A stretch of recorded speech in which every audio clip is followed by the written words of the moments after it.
Hello, everybody, and welcome back to the Zenith League Summer Split Playoffs. We're going to look at the Karmadillos up against Rose Wild Blue. My name's LJ, and I'm joined here by Tuba. How we feeling, my man? I'm not too bad. Glad to be here. I mean, I've seen a wee bit of the Zenith League. Obviously, I'm used to doing some casting and producing for other series. But it's going to be interesting to see how this shapes up. I did see Rose Wild's last game.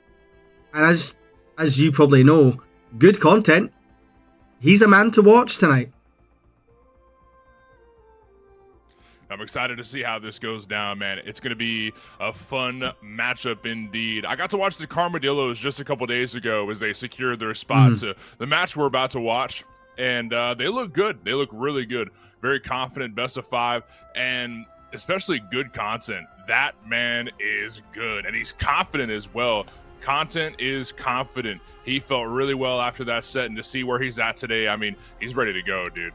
Well, that's exactly what we want to see. We want to see a series. We want to see two teams fighting for the tournament life, because if I believe correctly, we are in the lower bracket. So we do have, obviously, Rose Wild Blue, I believe it is, who had that 5-game banger against the Guardians. Here we are on the bracket. It's been a fun ride to get here, man. Oh, it looks it. It definitely looks it. But I'm intrigued to see how tonight's match is going to play off. It should be an interesting one.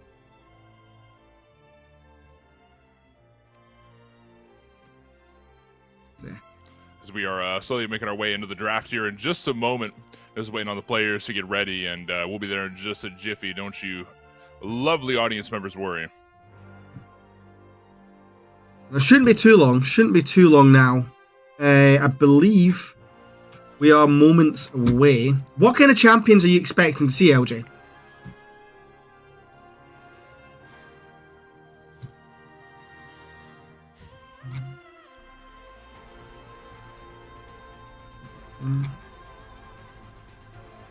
And it's been nice to get to this point. It's been fun to be a part of this series so far.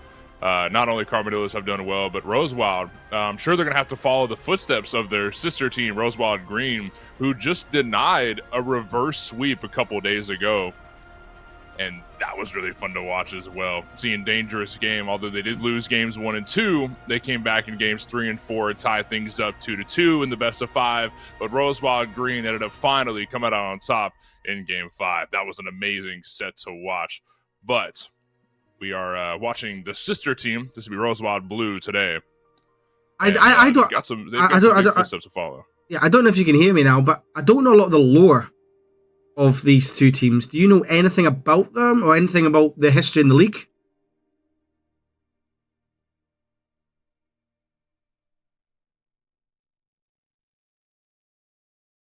You can't hear me. Check your browser. Let me just unmute on Discord as well. That might.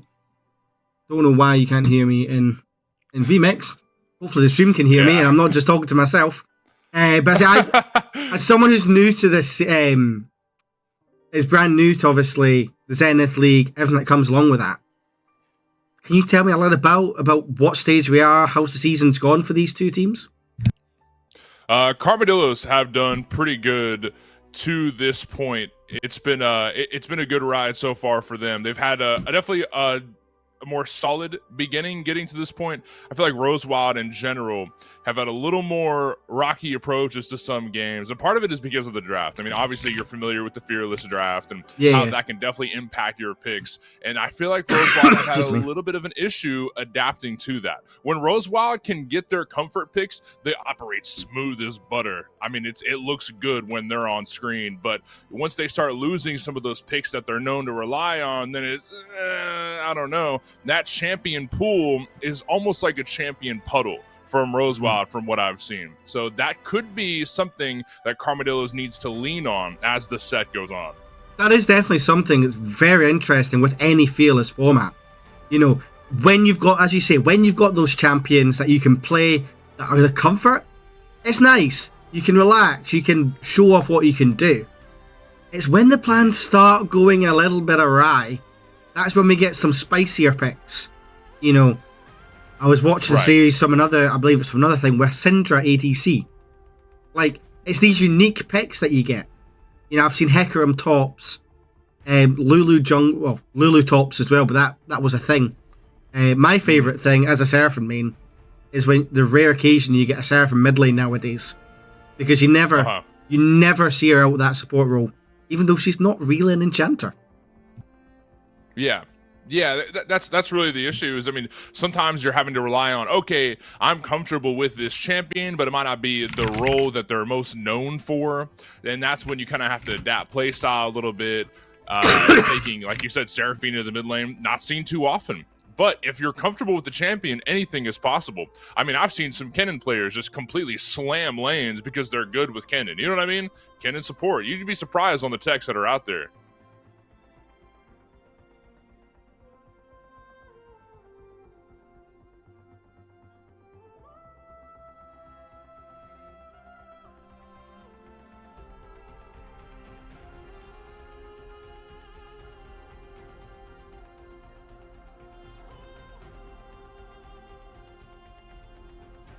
As we're, again, making our way into this draft here in just a moment, waiting on that to come through. But won't be too long for those of you who are excited to see some competitive League of Legends. I know that I am. I've only been a part of a couple of these casts so far, but each one that I've been here for, it has been an absolute blast. Yeah, sorry. It would help if I unmuted my mic, but I was trying to hide the coffee. But yeah, I was thinking Kennen play many roles, but it'll be interesting to see what adaptations that both teams will make today. And I'm sure we are in for an absolute banger, nonetheless. Nonetheless, I cannot agree more. And looks like teams are almost ready. Just shy of 30 minutes after start time. Talk about esports, am I right? Hey, from the server I'm used to doing the production for it, if there's not a technical glitch, if there's not an issue, it ain't a stream. So this is standard behaviour. Normally, it's either the retail client or something. So touch wood, we don't have any of them today. Yeah, it's not a regular esports stream if we don't have some issues. That's pretty universal. I feel like multiple games that I've worked through, that just seems to be the issue no matter what. There's always something, right? Talk about technology, am I right? It keeps things interesting. It saves a nice, easy stream. Who'd want that? Who'd want a nice, simple stream with nothing going wrong? I agree with you 100% there. And I'm excited, man. I mean, like I said, each game has been a blast to look at so far.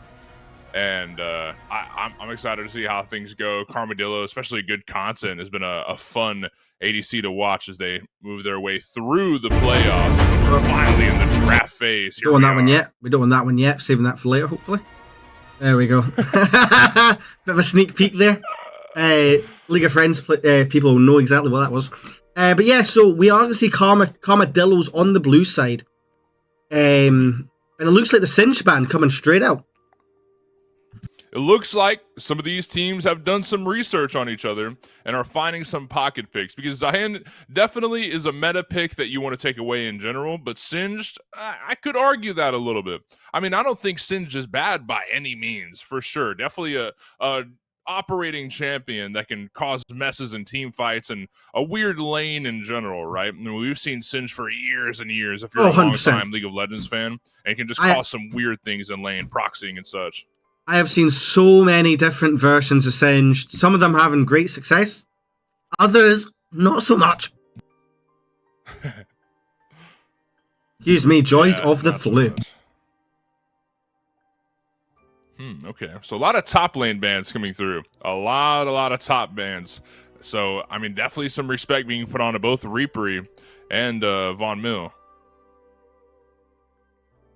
And then the Misfortune ban, not something you always see, but it's still something you kind of have to respect.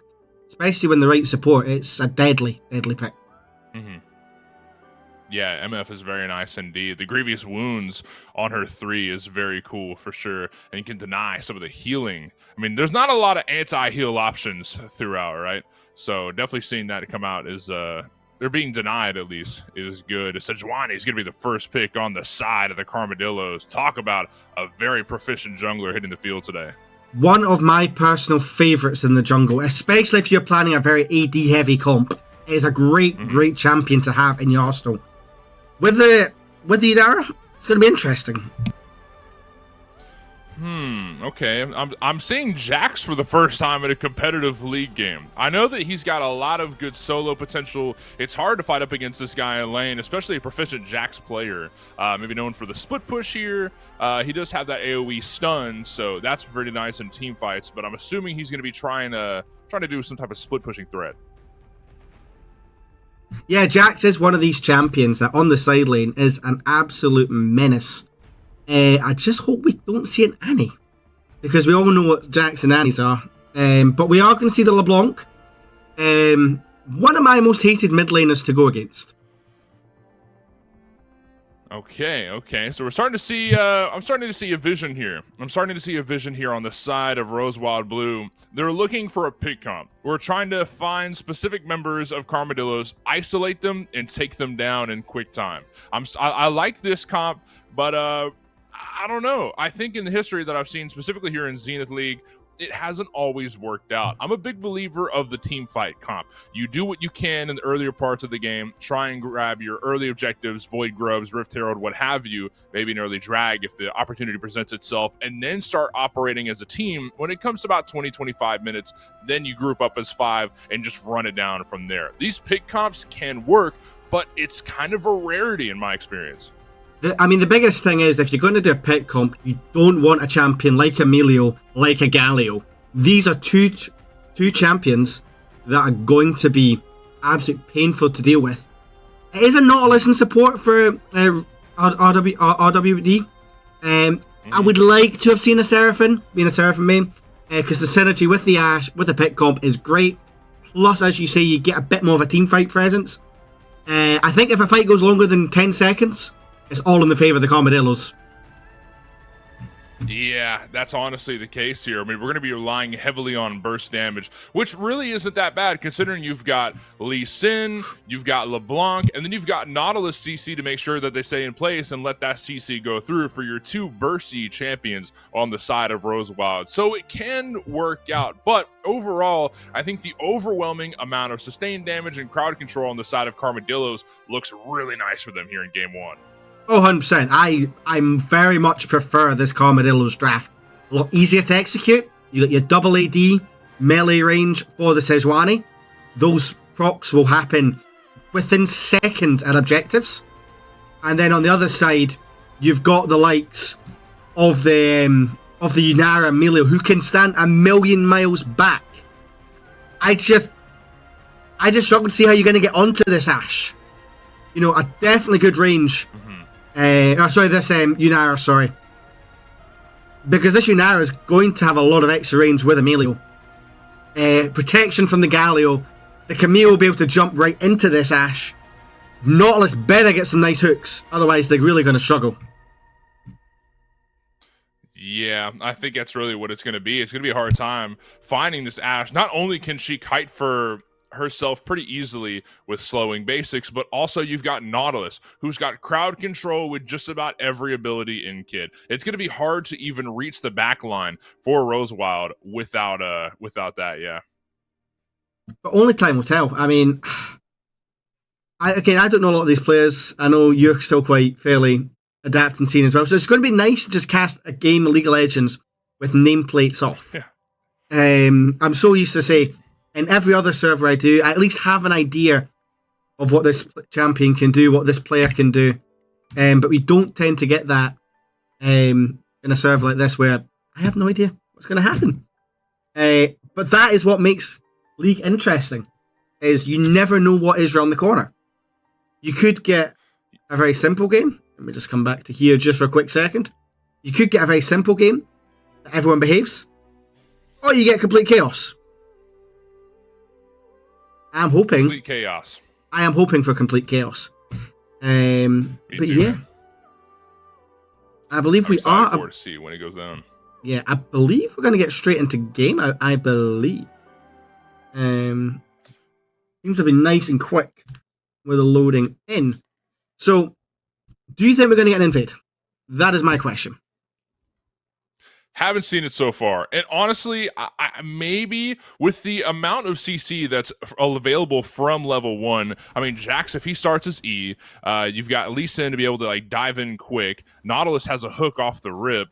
There is a chance as they group as 5, Rose Wild make their way through middle lane. I mean, this is definitely unusual positioning. I mean, you could take a look at what Karmadillos have been doing, and that is going to... Okay, the hook misses, so maybe they recall and they decide to try this again later on. I don't know, but it looks like what might have been an invade potentially just doesn't work out here, or maybe they're staying. I don't know. Having a hard time reading this. Yeah, I think I like the idea of kind of going in, kind of testing the waters, seeing if you can find someone in that bush. And you're now trying to play on the idea of, right, we've declared our vision. They know we were there. The mind game is now, can Karmadillos realize that they're still there?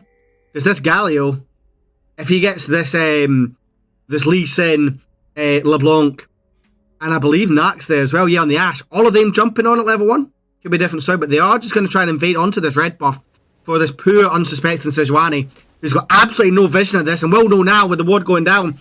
And I'm afraid that's just a dead boar. That's going to land.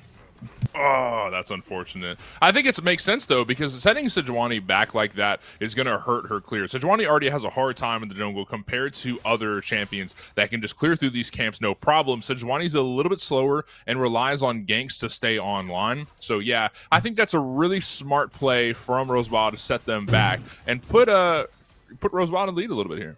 Well, not only that, it's their whole play is very much early game with this Lee Sin. They need him to get online early, and feeding him that kill is great. And now he's got a level 2 advantage here. Making his way into the jungle, trying to take down Sejuani a second time. Lee Sin's down to 100 health, and LeBlanc rotates over to try and make sure that Galio doesn't cut him off in his tracks while trying to escape the jungle, but doesn't work out for Lee Sin. No kill found, but we might see one down here in bot lane. The heal goes through, barely saves the life of an arrow right there. Down to 100 health again. Man, this has been a close early game so far. I'd love to see it. Yeah, I mean, both sides, obviously, I think Red-White, RWDB, they are a lot more aggressive fighting than Karmadillos right now. Karmadillos need time to get into this game. Because if this continues with how aggro, it's either going to blossom for a really good fight for Karma late game, or they're not going to get there. Because RW is doing their job. Yeah, that's the thing. Rosewild are on a timer. Yes, they do have somewhat of a lead after stealing that camp away from from Karma.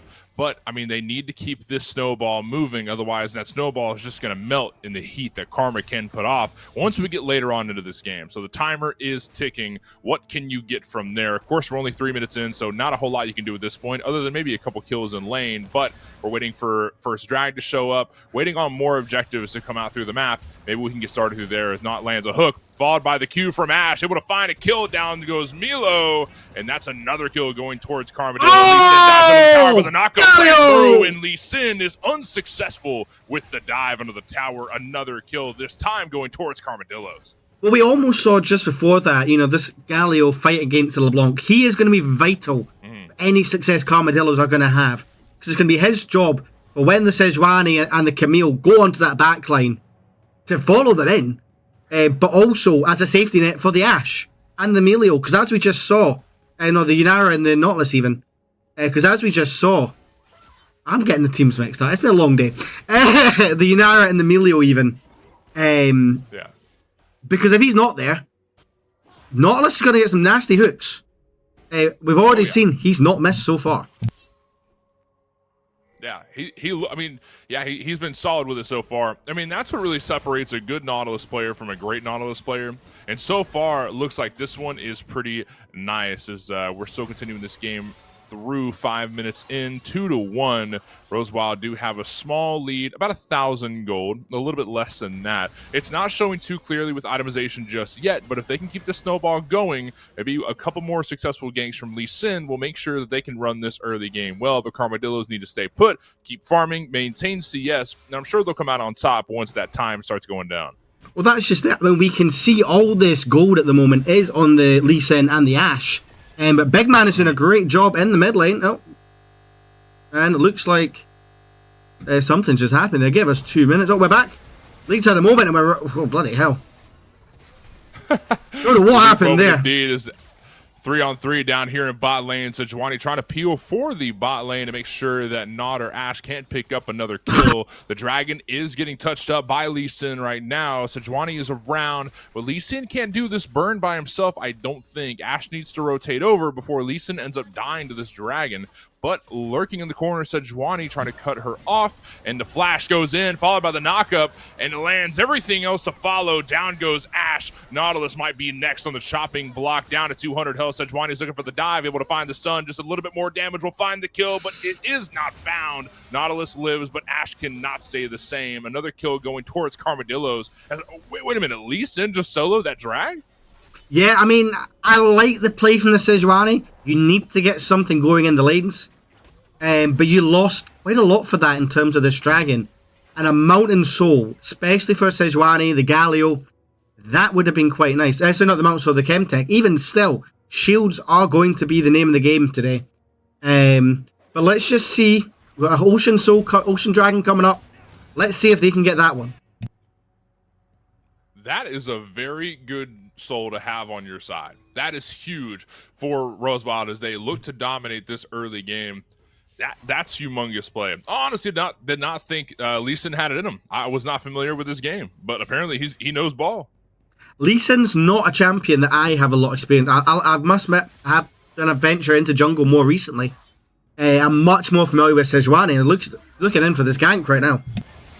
Sejuani's up top, ults out from Von Meer, but look at Jax hitting the two-man stun, moving back to tower, down to half health, but the ult will make sure that he's tanky enough to withstand that damage. Jax doesn't die today, and look who rotates over is LeBlanc and Lee Sin as well. Now the numbers game favors Rosewild. In goes Lee Sin, lands the Q, followed by the slow. Jax goes back in, looking for another stun. Down goes Sejuani. Can we find another one this time, maybe? Oh no, look from the skies is Galio here for revenge, able to pick one up. Down goes the Lee Sin, eye for an eye situation up top. You have to think he was not in ult range, because if he was in ult range there a wee bit sooner, that could have been a completely different story. But they get a kill back, it's even more gold onto this Galio. And LeBlanc's going to have such a tough time now, because he's now got that Spectre's kill. He's going to be almost invulnerable to this early game LeBlanc. That's definitely going to help him out indeed. I mean, LeBlanc is known for this early game damage, especially with this Dark Seal. That's what my eye is on right now. LeBlanc is looking to snowball, and if that Dark Seal doesn't stack up, it's going to be just a waste of gold. You need to get a little bit more into the pockets of LeBlanc to make sure that she can really do what she needs to do, especially if you're depending on that Dark Seal, but it's not online just yet. Investing in an early game that hasn't presented itself specifically for LeBlanc. However, Lee Sin, you know, while 1, 2, and 1 is still a decent amount of gold, 2 deaths isn't great for sure. But, I mean, Lee Sin's still definitely staying around. He managed to pick up a Mountain Drake by himself, so you can't be mad at that, at what Lee Sin's been putting out so far. As the Void Grubs up top are being taken down by Sejuani, Jax rotates over. Meanwhile, as the skirmish unfolds here in the middle lane, taunt lands from Galio, followed by the knockup, letting Milio do a bit of damage. Knockup lands on Jax up here by the Void Grubs. Half health, he hits the ult, able to hit a stun. One more basic, down goes Sejuani, and a skirmish down here in bot lane as well as good content's getting chased down. The root lands, followed by the slow from Nod, and Ashe just has a couple arrows to land into the chest of good content. Down goes another member of Carmadillos, now up 2 kills. Rosewild are back in the early game dominating stage. One more Q, doesn't land. Oh, but he flashes forward. He's looking to dive this tower, but it doesn't work. He doesn't have the damage through the ult. Reaper is able to take down Lee Sin. Oh my goodness. All he needed was to land that Q. Didn't work out. That is just unfortunate. We are seeing, that's the second or third overstep we've seen from either jungler at this stage. But not only that, as much as for Rosewild, yeah, it's nice getting these kills in the bot lane. Nautilus doesn't do that much damage late game. So having him with 2 kills where your Ashe is on a measly ADC's budget and not only with the farm, I would like her to have the 2 kills. The assists are lovely. But not only that, you know, this Galio's getting fed. Junara's in a decent spot, all things considered. But this Camille, the fact that she now has even that much more money gold under her pocket, that's going to help counteract the CS lead this Jax has. And allow her to start actually dominating and start taking control of this top lane. Camille's been doing a great job up there in top, just maintaining CS. She's not down too much. I mean, less than 10 is a-okay, as Jack still hasn't found the Triforce just yet. It's been very close up top, but the other lanes can't say the same. Galio's got 2 kills, LeBlanc's only got 1, and CS lead again doesn't look too crazy right there. The biggest thing that I have my eyes on is this Lee Sin, who's trying to get online. I mean, looks good farm-wise, but just can't get kills. That's the biggest thing with Lee Sin. Like you said earlier, I mean, you said it right on the nail. You got to get the early game rolling for you, and Lee Sin is just having a hard time doing what he needs to do. If you're not ganking as Lee Sin, you're playing the champ wrong. And we are going to see, obviously, the Galio go in here. This is what this LeBlanc's going to struggle with, as Sejuani's down on the bot side. Ult lands down bot, and looks like Ashe is going to be in a lot of trouble. Nautilus can only do so much. Able to hit a 3-man slow. Around the corner is Lee Sin, down to 200 health on Ashe. Sejuani's looking to dive deep, but Lee Sin's not going to let it happen. A great ult finds the knock-up. In goes Lee Sin, able to find 1 kill. Next will be the Milo, and we're looking for a third. Good content by himself. And this content doesn't look as good for Karmadillos as they might like. That is unfortunate indeed. 3 more kills go towards Rose Wild as they make their way towards the next Drake. Again, overstepping from the junglers. That was a nice gank to start with, but as soon as the reinforcements come in, you just need to get the hell out of dodge as Camille finally gets some help from Galio. Galio ults up, looking for Jax, but he's pretty darn tanky. I don't know if he dies from this. Camille doesn't have the damage and is scared to go back in because she's down to 300 health, waiting for the potions to bring her a little more health, but Jax cannot handle the damage. Wait a minute, the stun lands? Oh, doesn't go through for Reapery though, and down goes, oh my goodness, Reapery's able to pick up a kill. That's good news. That was really well played from this Galio. Coming in to save the Camille's life, but that taunt was what won that fight. Although this Jax is now really deadly with the Triforce. But we are seeing, you know, the dragon went over to the side of Ross Wild even.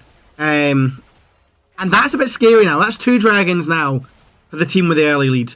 You need, if you're Karma, you need this next dragon. You cannot let this dragon stacking continue, because the sooner they get to Elder, or they get to Soul, the sooner the game's over. As Scuttle might be fought over here in the river, 2-on-2. Both junglers and mid laners here. Oh, that's Reaper showing up. Camille's chasing down Lee Sin. And, I mean, he doesn't have a lot of fight back here. He's not looking to, you know, she's not looking to skirmish for this. He just wanted to get that Scuttle Crab and run. Looks like he did. And back to, you know, the laning phase that we're used to seeing. Galio and LeBlanc just trading out. It looks like it's going a little rough for LeBlanc right now, but she's A-okay as far as KDA goes, but the CS can't say the same. Yeah, I mean, this is where this Galio is going to start to shine into this LeBlanc. You know, LeBlanc is great at burst damage. Galio's the literal counter. You know, he has made a Petricite. He has made to absorb all that magic, as we see Sejuani banging top side, while bot side are having a wee brawl as well. And I don't know if it lands in any kills, though. So close to the tower line. Karmadillos feel okay fighting this, but we know that Ashe has got the damage up. I mean, she's got the Kraken Slayer. She's got damage to boot. She's not scared to fight this. There's that Sejuani gank that you just mentioned. Lee Sin's around the corner. Camille ults out, followed by the stun. It lands on 2, and down goes Reapery.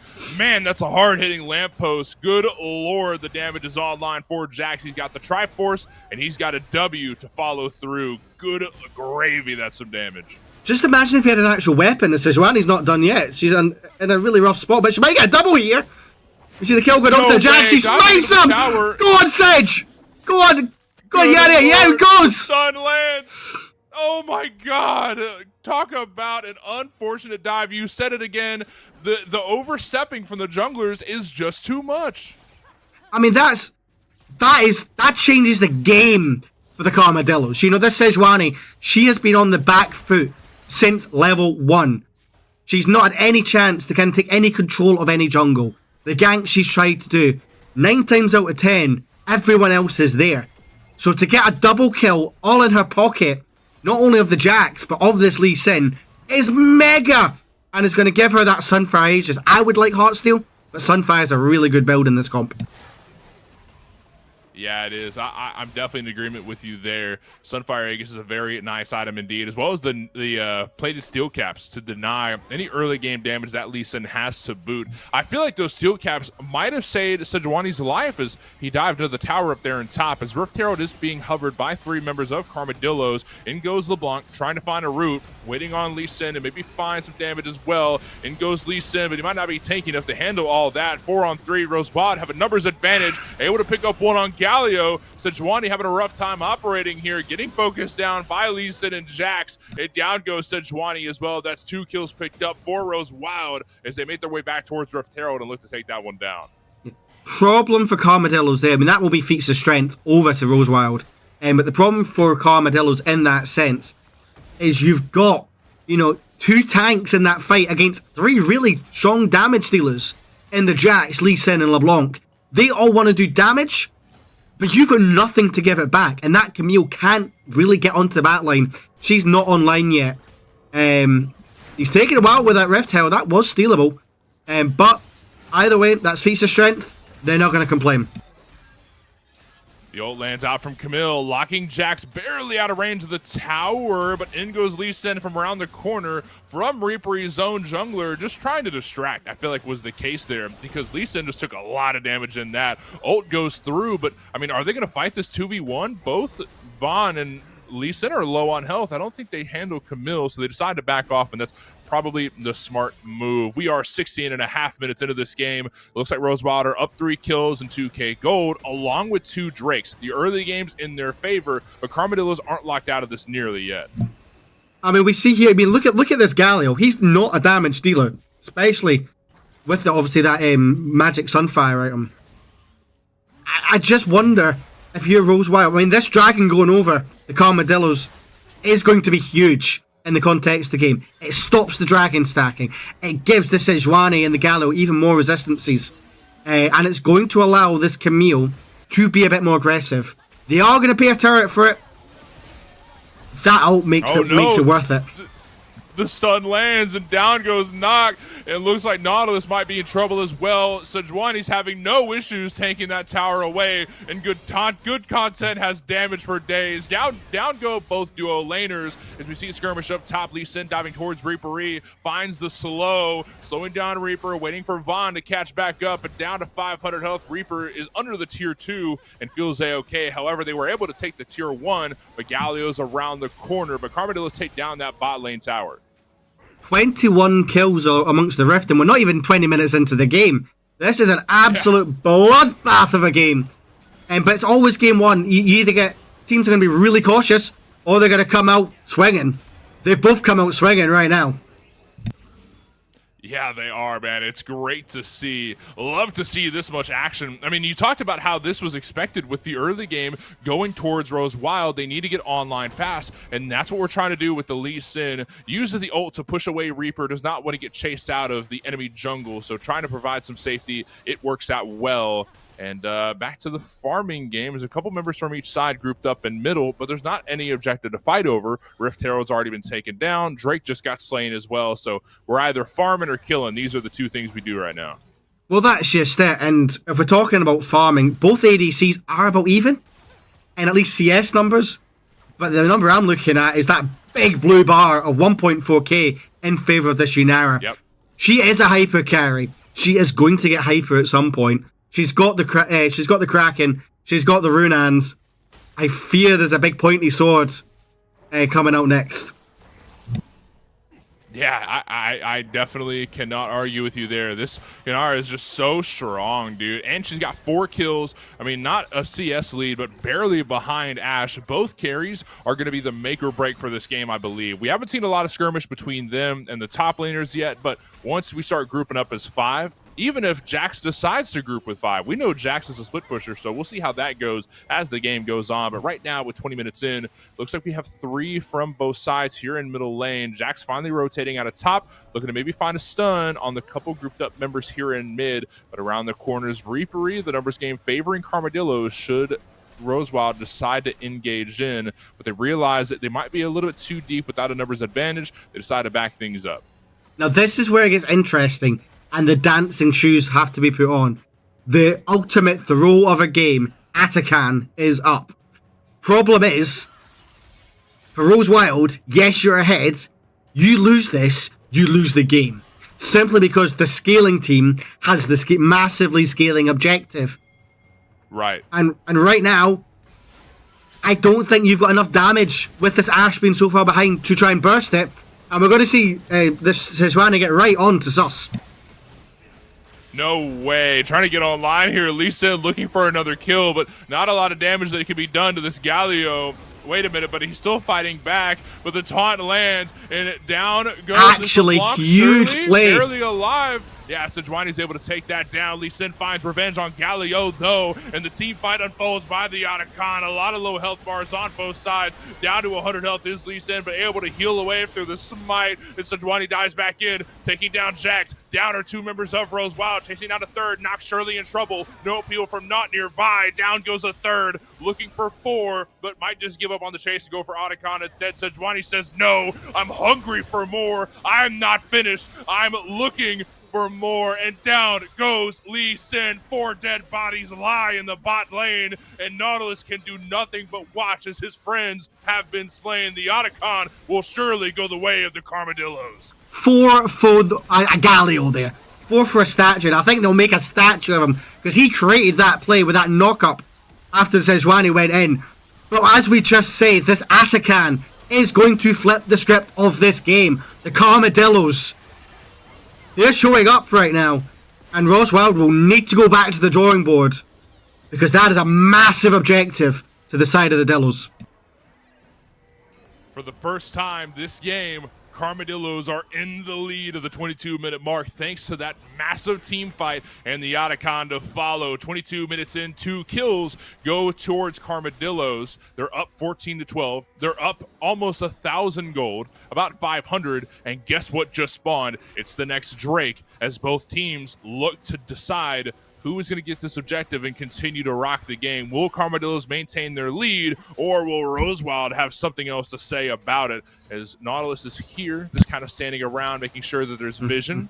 Around the corner is LeBlanc as well. 3 members from each side so far. Camilla's able to land the ult, and down might go my LeBlanc. Lord! Nowhere for her to go. Massive ult locks her in place, and the rest of the team follows through. Galio shows up as well in the numbers game, yet again favoring Carmadillos. This doesn't stop Jax from diving into the back line, but a massive heal will make sure that Jax can't do much. Not able to take down Galio, but what is the follow-through? Nothing more. It looks like Lee Sin's fighting for his life, but not much fight can be had. Good content finds 1 kill, but revenge lands from Lee Sin. Noct fighting for his life, putting on the juke shoes. Look at Noct dance around the bot lane, trying to make sure that Sejuani can't find this kill. Down to 100 health. All it takes is a stray ability, and down Noct will go, but they're not giving up. The confidence from Noct hasn't given up today. Look at Lee Sin landing back, finds the shield, finds the Q. Down goes Milio. That is an ace found in the bot lane, and the Drake will go towards Rose Wild.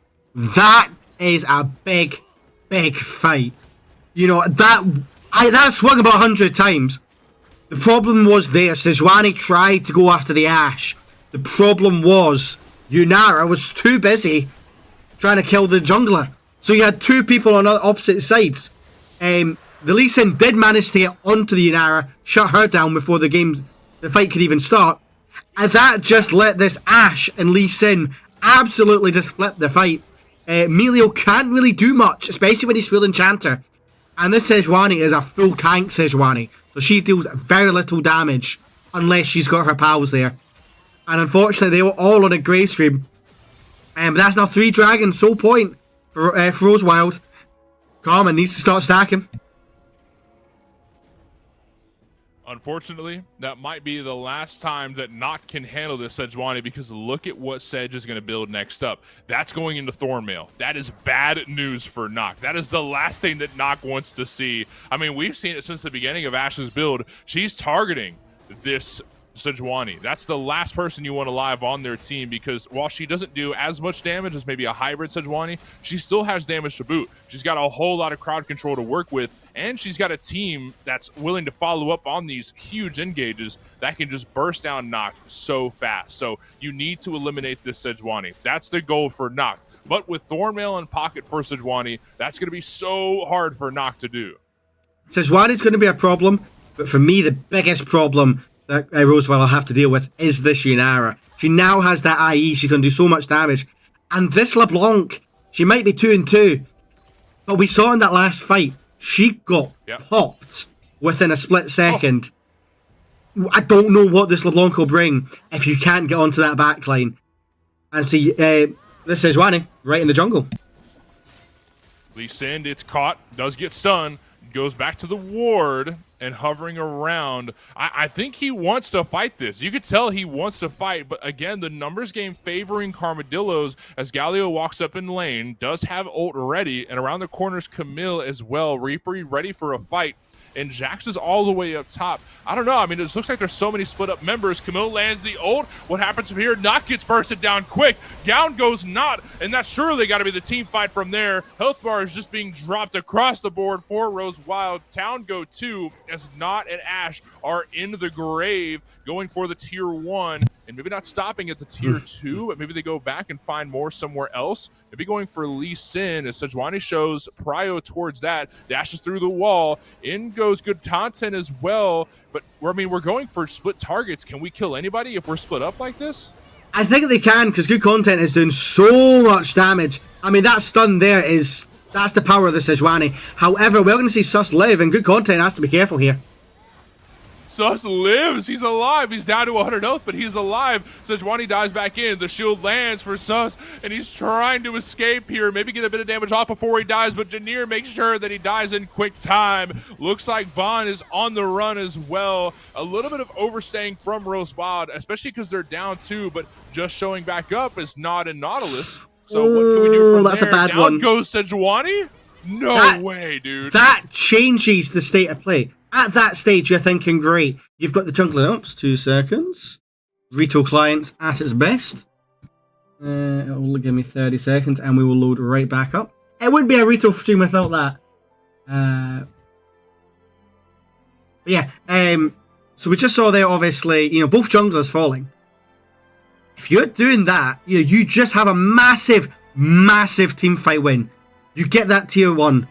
You actually get the next tower as you're looking at the next tower as well. You get the enemy jungler, and then you come away from your team and you get blown up by the LeBlanc. You can't have that. Can't have that indeed. That was a crazy team fight that unfolded. Good Lord. It's been back and forth. I mean, just when you think Karmadillos are, okay, now we're online, we're starting to run fights, then you see a little bit of fight back from Rosewild. And then Karmadillos show some strength again. They run another team fight. Rosewild's got something to say. I mean, this is truly back and forth. But as this game goes on, Rosewild isn't going to have as much to say. We've talked about this multiple times already. The scaling team here is the Karmadillos. They're going to continue to scale. I mean, we're getting later on in the game. We're approaching 30 minutes. And at that point, I fear that Rosewild might not have too much to say in these team fights. Well, that's just it. If this Ashe doesn't get to play the game, if Lee Sin gets blown up, if LeBlanc doesn't get to do anything, we saw there the only reason she got the kill is because the Sejuani was already quite low and kind of overstepping in vision. When Camille jumped in there from the mid lane, they just had so much damage.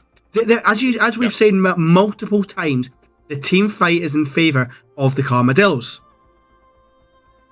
I just don't know how the side of Rosewild will deal with this. I'm not sure, man. I'm not sure as we are waiting to get back into this game. Just technical difficulties yet again. It just happens every cast. You can't dodge it. Yeah. Soon as the client's back up, we'll be right in. It's been a hell of a game so far. It's definitely not disappointed. It's been fun, man. It's definitely been fun. We are back, and looks like there's 5 dead. Okay, so Rosewild just ran a fight, and now they're going towards Baron Nashor. Jax is down there taking down Drake. I guess we missed something crazy. We'll have to go back after the game and investigate. But that is big. That is going to be Baron and possibly Soul. Although we are going to see Karma. They're going to straight up onto the field of play. And they're at least going to maybe try and take it out of the Jack. Oh, the Jack's up. Coming right. Build a client. Arrow doesn't land. It went so far wide, it actually came and hit my PC there. That's pretty good. That's pretty good. As LeBlanc steps up, trying to find a route on Belio, but doesn't do too much from there. Good content going towards Drake. It doesn't get taken down by Jax. Unfortunately, he thought he could solo it, but not in time. But here comes the rest of Rose Wild with Baron Nashor buffs in pocket as they're continuing this fight. Reaper does get a lot of prio, and down goes their health bar. Galio is going into the river. Now looking for more. Camille is able to find a massive ult there. Down goes Reaper, though, in the process. LeBlanc's got damage to boot. Good content takes down Not, and good content's just got so much damage to work with, slowing down Zeus, slowing down Vaughn. There's just no catching good content right now, but a Not hook lands, chasing down good content, but heads back into the lane. Rosewild dominating this fight. Good content got pushed out. Engineer just doesn't have the damage to last by themselves. In goes LeBlanc for another kill. Down goes good content, and Sejuani will fall yet again. That's another ace. This one, now we able to see. Oh my God, this is crazy. That was so unfortunate. Again, Camille done a great job chunk ending a lot of damage. Problem is that's now so gone over to the side of Rosewell. That's their target complete. They got the Baron, they've got the Rift, they got the Soul, and now they can just charge down this mid lane. The scariest thing for me is the only one who can do anything right now is this Yunara. The tanks aren't really cutting it right now. You know, this Sejuani, she's doing a lot of work. She's trying her hardest. But this Galio, you know, we saw that the knock-up didn't hit anyone. Yes, he came in and gave a nice shield.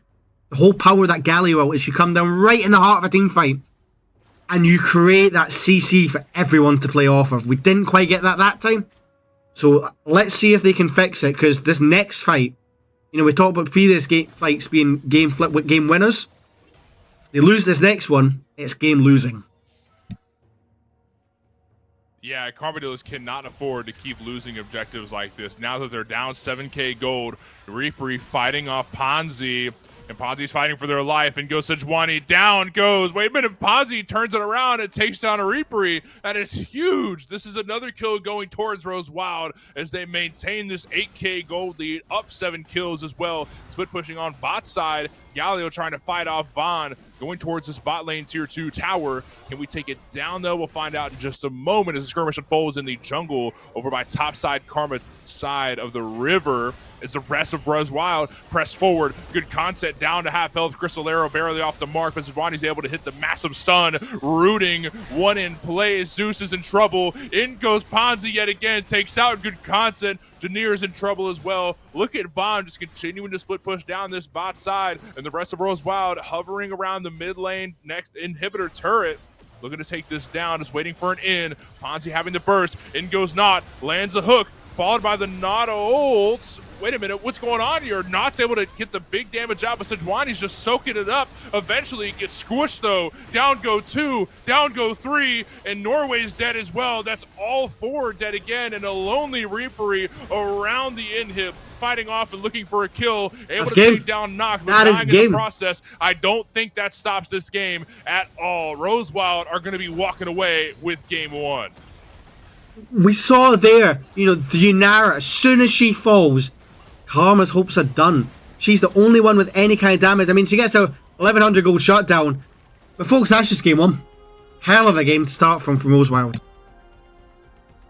Incredible game indeed. Just when you thought Carmadillos were finally starting to get to that scaling point, I mean, Rosewild just shut them down, shut them down, shut them down. It was great to see them maintain that snowball that they were looking to develop in the early game. They eventually got it, and then they ran it down from there. But that is only game 1, and is what a best of 5 of this playoff series. This is in the semifinals, so we've got more games to go through, but don't you go anywhere. We're going to take a couple minutes of a break, and we'll be right back. And we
Hello, everybody, and welcome back to the Zenith League Summer Split Playoffs. And we just saw a banger of a game between Carmadillos and Arosa Wild Blue. My name's LJ, and I'm joined here by Tuba Cass. How are we feeling, my man? That was a hell of a game one. Both sides weren't scared to fight, but the early game comp from Rose Wild was the victor. You know, this Lee Sin got online early, and he never really took his foot off the gas. Few interesting moments. Few oversteps. It'll be interesting to see how both junglers adapt, because right now that game could have went either way in parts, so I'm intrigued to see what happens. Yeah, there were definitely some flaws from both sides.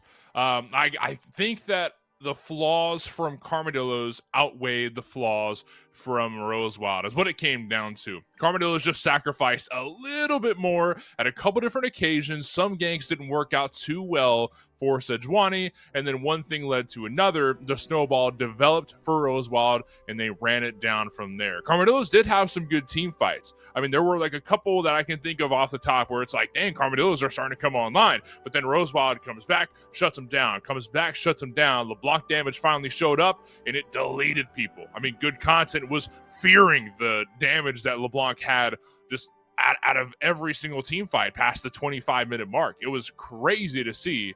But we've got more to see, thankfully, because that was only game one in what is a best of 5 here in the playoffs. Well, that's it. The scariest part was that LeBlanc really struggled early, where she's supposed to be strong. And thanks to this Lee Sin, she came online with a couple of nice picks, starting with that Sejuani in the jungle after that big team fight win. I'm intrigued to see how this plays out. I like the team fight comps that Carmadillos are bringing. I think they need to stay more into that. But time will tell. I was surprised to see how well they operated in team fights too, because what we talked about during the draft phase for the last game was how much of a pick comp that really was. That was meant for LeBlanc and Lee Sin to find people, specifically good content, isolate them, and then rip and tear them apart. But it became just so much AoE damage. I guess that's something I slept on, was the fact that LeBlanc can hit a couple targets. She can reuse abilities and hit multiple people. Lee Sin, with his ult, if lined up correctly, if you're a pool shark, you know exactly what I'm talking about. You can hit multiple targets at once, knockups, damage all across the board, and the fight goes your way from there. And Jack started showing up to these team fights too. I mean, I really thought he got ahead be a split pushing so early. And I mean, that Camille was good. You know, Reaper done his best. You know, had some great engages, especially in that mid lane to set up that fight we were just talking about. Problem was he got put way behind at the start. And I'm a bit concerned that if they don't stop that bleeding, we're going to see more oppressive champs. Or we'll see champs like a Yorick, who might be a side pusher, but he will take over the game very quickly. So I'm hoping and praying to God that they have an answer, because right now it was interesting. Interesting to say the least, but one part that we got to bring up here, it's a default by now. I feel like it was introduced at one point. Now everybody's using it. It's the Fearless bans. All of the champions that you just saw in game one cannot be picked going forward. No more Sejuani, no more LeBlanc, no more Lee Sin. We're going to see a brand new 10 set of champions to hit the Rift in this next coming up game. As we are about to get into this draft, we're just waiting on a couple things here and there, but we'll get everything sorted out here in just a moment. I know that y'all are anxious to get into this game, and so am I, man. Especially after how good this last game was. I can't wait to see what game 2 has in store for us. Well, that's just it. I mean, we think back to some of these bans that we saw in game number 1. The Singed was a really... That was literally R1, Blue 1 ban, sorry. The first champion we saw banned was the Singed. That's a champion I'm a bit like, oh... If they're putting that much priority to dealing with the Singed, he's the champion that can run away with the game very quickly, if he's played right. However, a champion that was slept on until the last end of the bans was the Morgana. I'm a massive lover of Morgana in the mid lane, in the jungle. I want to see that get played. So let's see if there's any adaptation there, because they obviously think it's ban worthy. And I think it's strong enough that you can first pick it.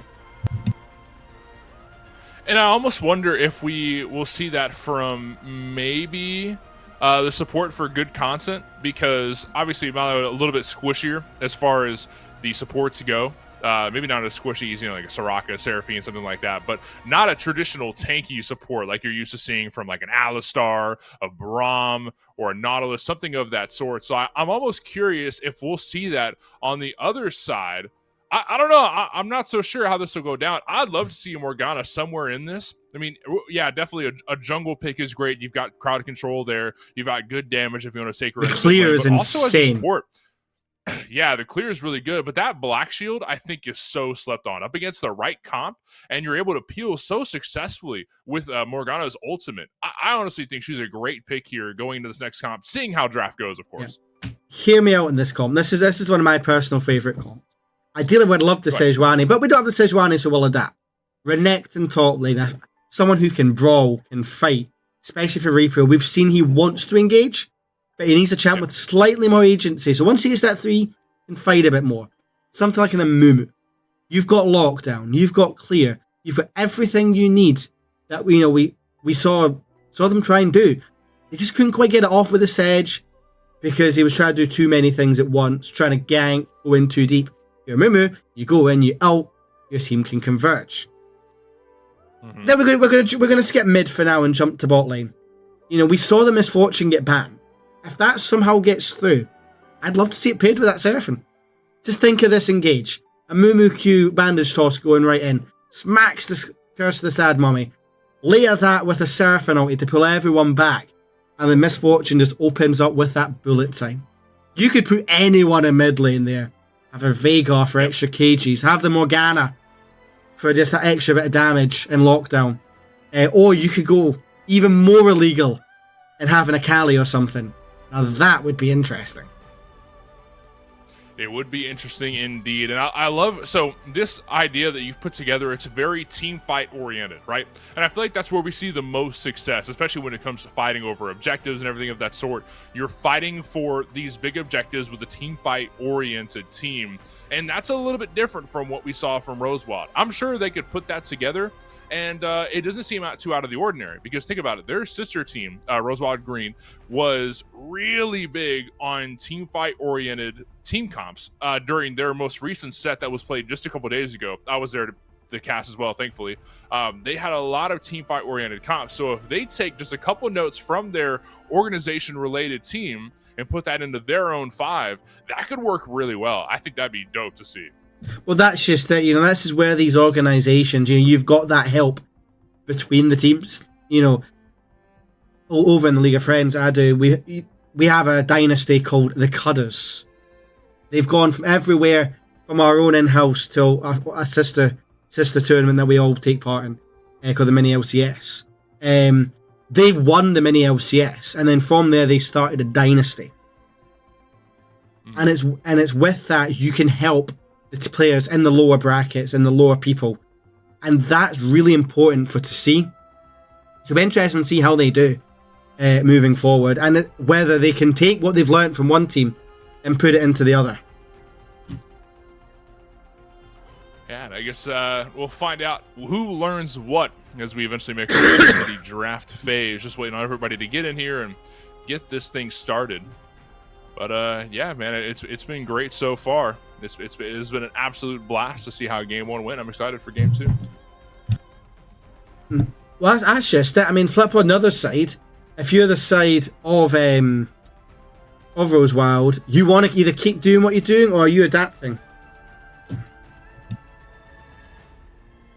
Yeah, it just takes. It just takes getting together and figuring out a good goal and everything else. I mean, yeah, we're slowly getting there. I'm excited to see how it goes down. I think that team fight oriented comp that you put together, that could work out well. I'd love to see something that I don't know. I'm not so sure. But as we are looking to get these players together, we're still figuring out this whole lobby situation. I think there's a tech issue with one of the players. They're trying to load them in. So I think we'll just take a wee short step away while the tech team try and diagnose the issue. See you soon.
All right, everybody. Sorry for the wait, but we are back here. The Zenith League Summer Split Playoffs coming at you live as we're getting ready to hop into the draft. My name's Morty. I'm joined here by Tuba. How we feeling?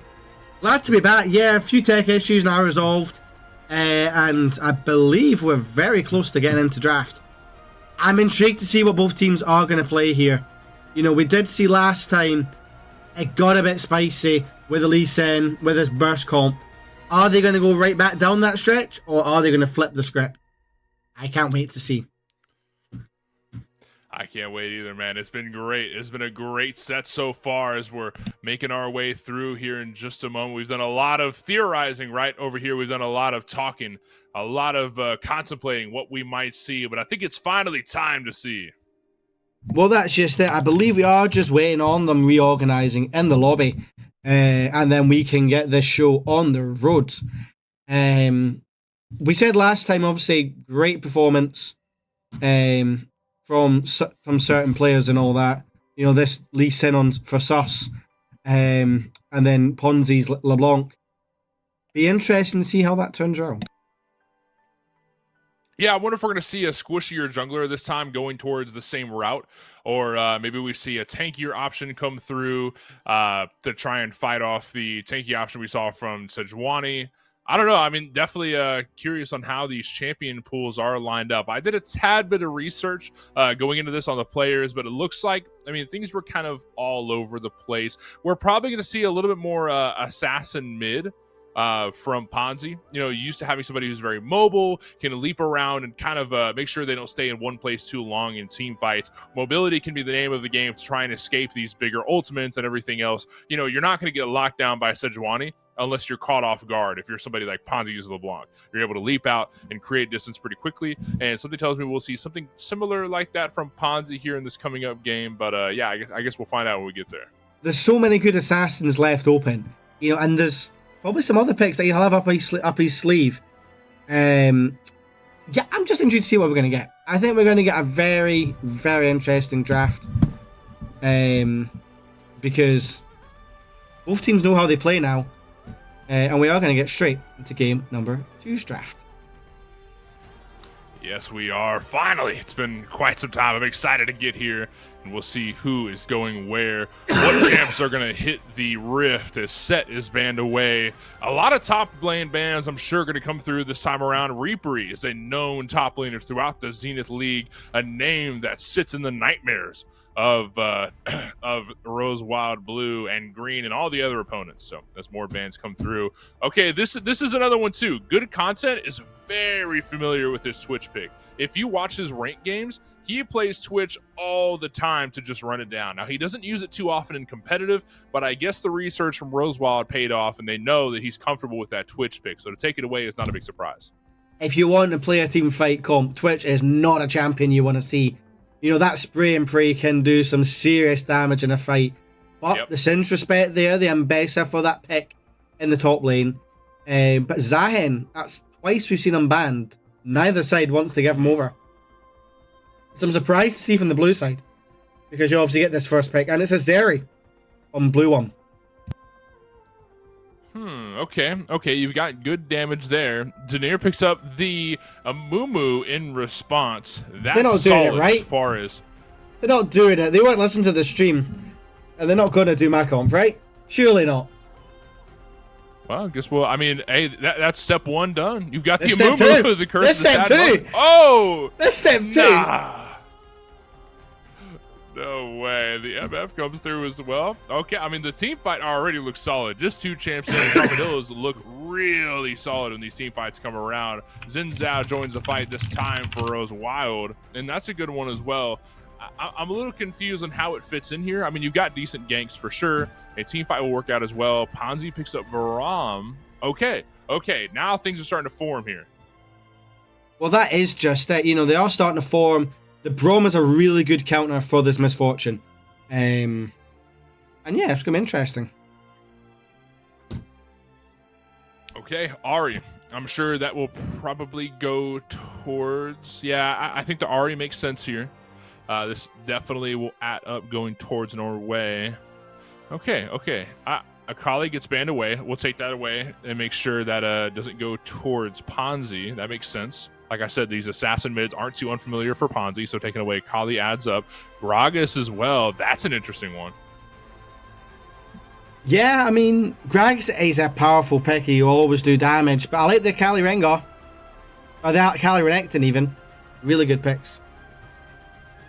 You talk pretty highly on the Renekton, and I'm on 100% in agreement with you. We actually got to see Renekton mid a couple days ago when we got to watch over Rosewild Green, and that was because it was a counter pick to the Yone that was selected by, I believe it was Dangerous Game. So that's not a surprise to see banned away. We all know the power behind Renekton, but Rakan is going to join the fight instead, probably going towards support.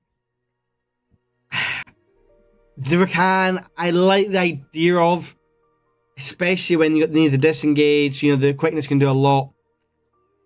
I just think there's already some nice ults for the Silas. You might as well have just stayed into it. They've got the tools, but this Volibear pick, that's going to be spicy. Yes, there is a lot to love about how this is going down here. A really big fan of seeing both the Volibear, Rakan. There's a lot of crowd control, and then you've got a Mumu to follow through. He's going to start the engages, really. There's a lot to love between both sides here. I think both teams have a really solid team fight, so I'm excited to see how this goes down. Well, that is just it. Now, I'm going to be diving off because I have a good friend of mine who has helped me cast a few times. You guys will have seen him before. The one and only Mr. Day Zero is here. Jack, welcome into the stream. I don't know how I feel about getting introed like that to an entire audience that doesn't know who I am, but I appreciate the hype too, bro. Hi everyone, I didn't know I was going to be casting today, so excuse me for my ignorance for the matchup, but can you guys let me know how it's been going so far? I can see that blue side have... Yeah, I'll brief you in. I mean, it was definitely a fun time. By the way, my name's LJ. Nice to meet you. We're now meeting each other for the first time on cast. Yeah, Carmadillos had a fun game in game one. They played a scaling comp looking to get to the late game, but Rosewild Blue able to shut them down time after time. A good couple ganks from Lee Sin. LeBlanc showed up as well, able to do some big things in the early game, and Carmadillos just could not get to the late game. Even after taking away a massive team fight through Otacon, they just could not manage to get their hands wrapped around the game. The snowball from Rosewild continued, and it just kept going from there and there. So yeah, man, it was a great game to watch. Nice, sweet. That's good to hear. I was there to cast the first playoff series, and they won that in fairly dominant fashion. So yeah, to see them losing here, I mean, obviously they came in, I believe, as the lowest seed in playoffs, so the expectation should be for them to struggle. Do we know which seed the team they're up against today is? We do have a bracket graphic to look at. I don't know it off the top, but there is something we can look at real quick before we dive into the game. There we go, get the bracket, let's go. Big ups to Tuba. So they were, it looks like 4th seed. Okay, so we're essentially 6th seed versus 4th seed here, so fair dues. And you said game 1 was fairly close, so we can assume if we can quickly bring up the champion select for game 2 again. I don't know if that's a possibility. I just kind of want to have get to grips with where we are in terms of the team comps. Oh, my camera is like proper not focusing right now. Hold up, let me fix that. Give me 10 seconds. Sorry, we've had a scuff cast for like the entire day. Okay, we've got 10 seconds until the game. Yeah, dude, I was at work. And then I got a text from Tuba on my way home from work being like, I'm dying of throat problem, please help. And so now here we are. But it is what it is. We love League of Legends. We're in for the best of 5, going late into the night for the EU viewers, because obviously we are on EUS server here. I assume it's like a decent time for you right now, considering I'm assuming you're American, right? Broad day. It's 2:30. Yeah. Nice chilly nice, day here in South Texas. It's quite nice. All right, sweet. So we can at least see here the team comps now, because we have actually gone into game. Although let's maybe not think about that because Repri caught out. Yeah, the stun doesn't land through, though. The Braum Q did land. It did find a slow, but the basics couldn't fall through to find the stun on Malphite. So that will be, Volibear, who heads back to base and going to have to run back. And hopefully they don't lose too much farm because of it. Walking into the bush, and was able to hit the cool. 3. And another slow. This time lands through Silas on big man Peasy. Put down to half health. He gets back into the tower. And there's just no way they're diving that tower right now. So just a lot of damage unfolding right here, right? Maybe they steal a red away. And that's what happened in game 1. Janira lost their red buff to the 5-man invade from Carmadillos. So it's no surprise to see that back here again. Q doesn't land from Braum this time. And, they're just really looking for something that isn't here right now. But thankfully, the minions haven't showed up on screen yet. So no farm really miss. 100%. I think that even in their previous series, Yaneric did have a hard time in the early game. The jungler of the previous team they 3-0'd did outperform him in the early game in all 3 games. So I'm not surprised to see that the even higher bracket team here, or higher seeded team, I should say, are continually abusing him. Did the same thing happen in game 1? Did he play another kind of, the engaged tank, low econ champions? Because that was his wheelhouse in the first playoff series. So I wouldn't be surprised. Obviously, we see a Mumu. We can assume it will be the same again. It was Sejuani game 1, and yeah, exactly. Yeah. I mean, what you just saw right now happen in game 1. Sejuani did get invaded, lost their red buff, didn't give up a kill though.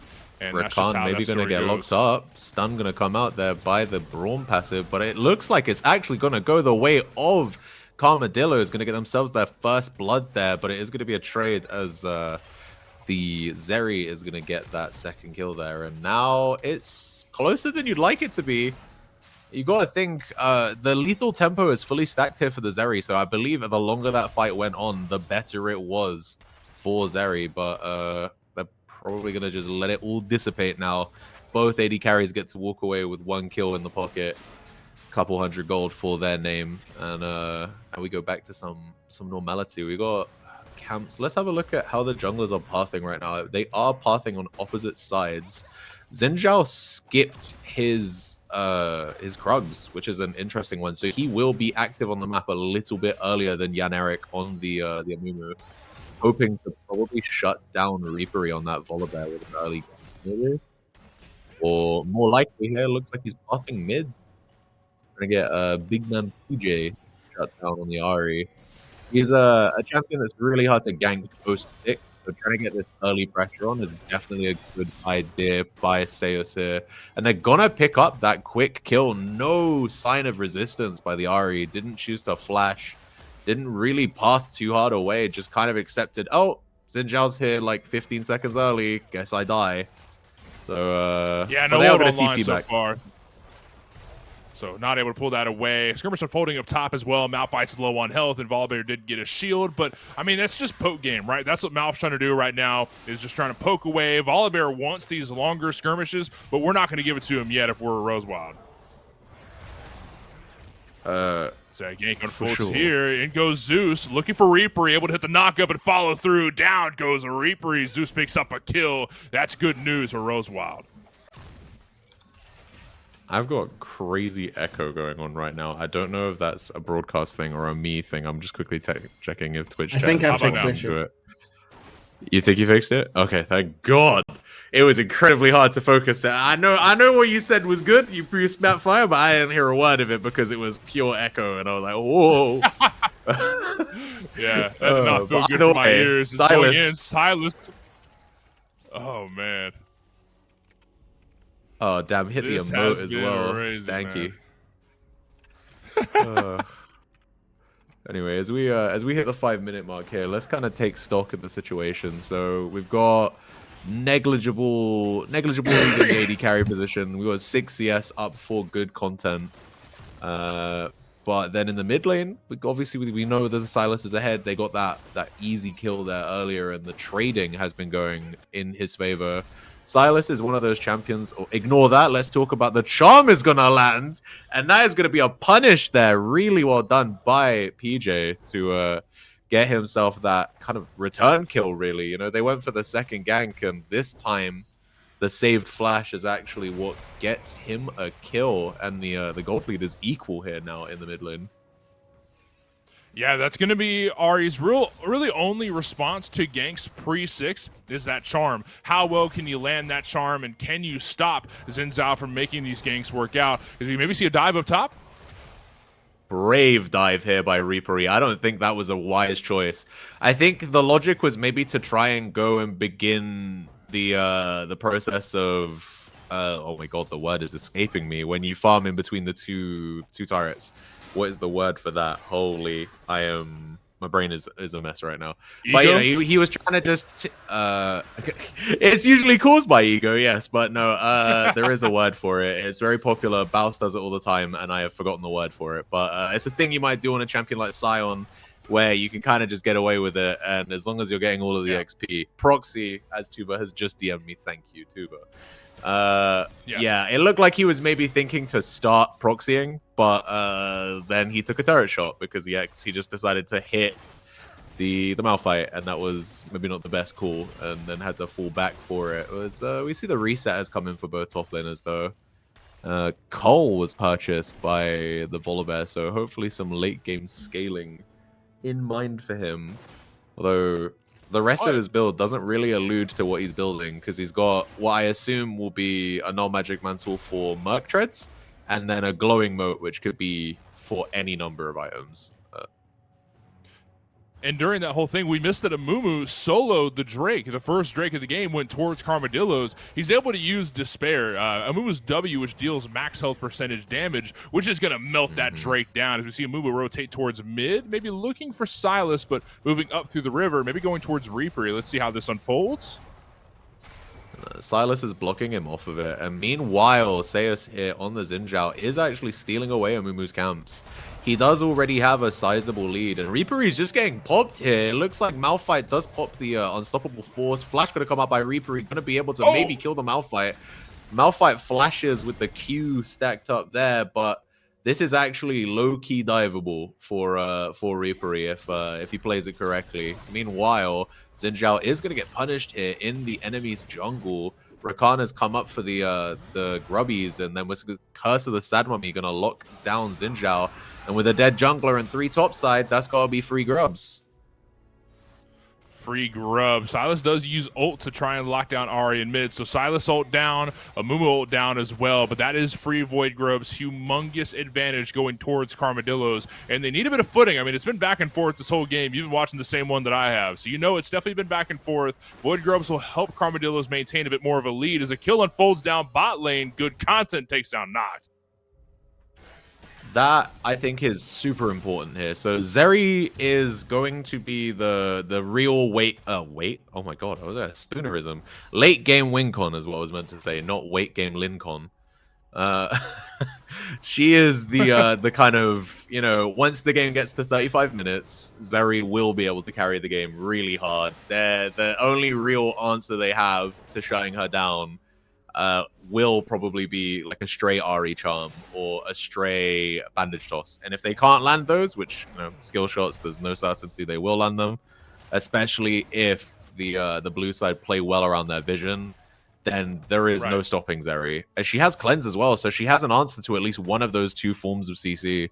And they really need to get down on her early. Good content is a very good player for the side of the Carmadillos. One of the main reasons why they won their first series in the playoffs. And I would like to hopefully see them kind of put their foot on the gas a little bit more in this game.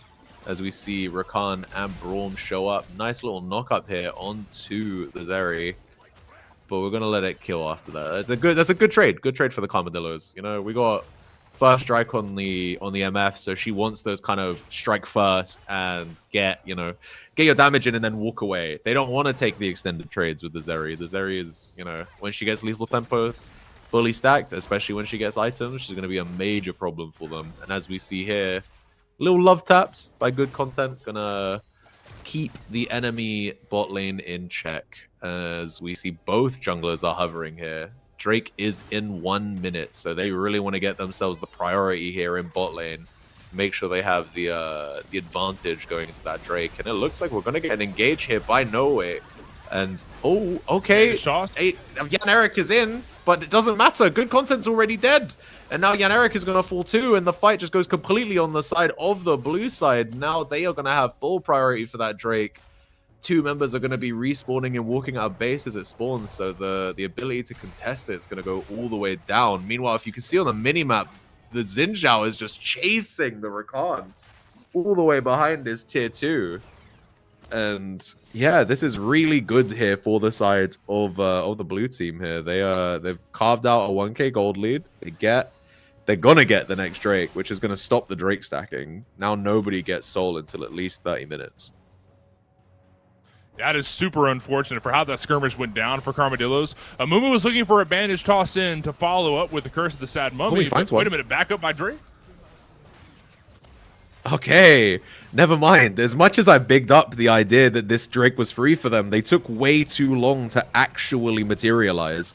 And so we find, in the end, they do have the time to get back. They do have the time to contest. And with Xin Zhao dead, the Drake stacking continues. So Karmadillo's going to get themselves this second Drake completely uncontested.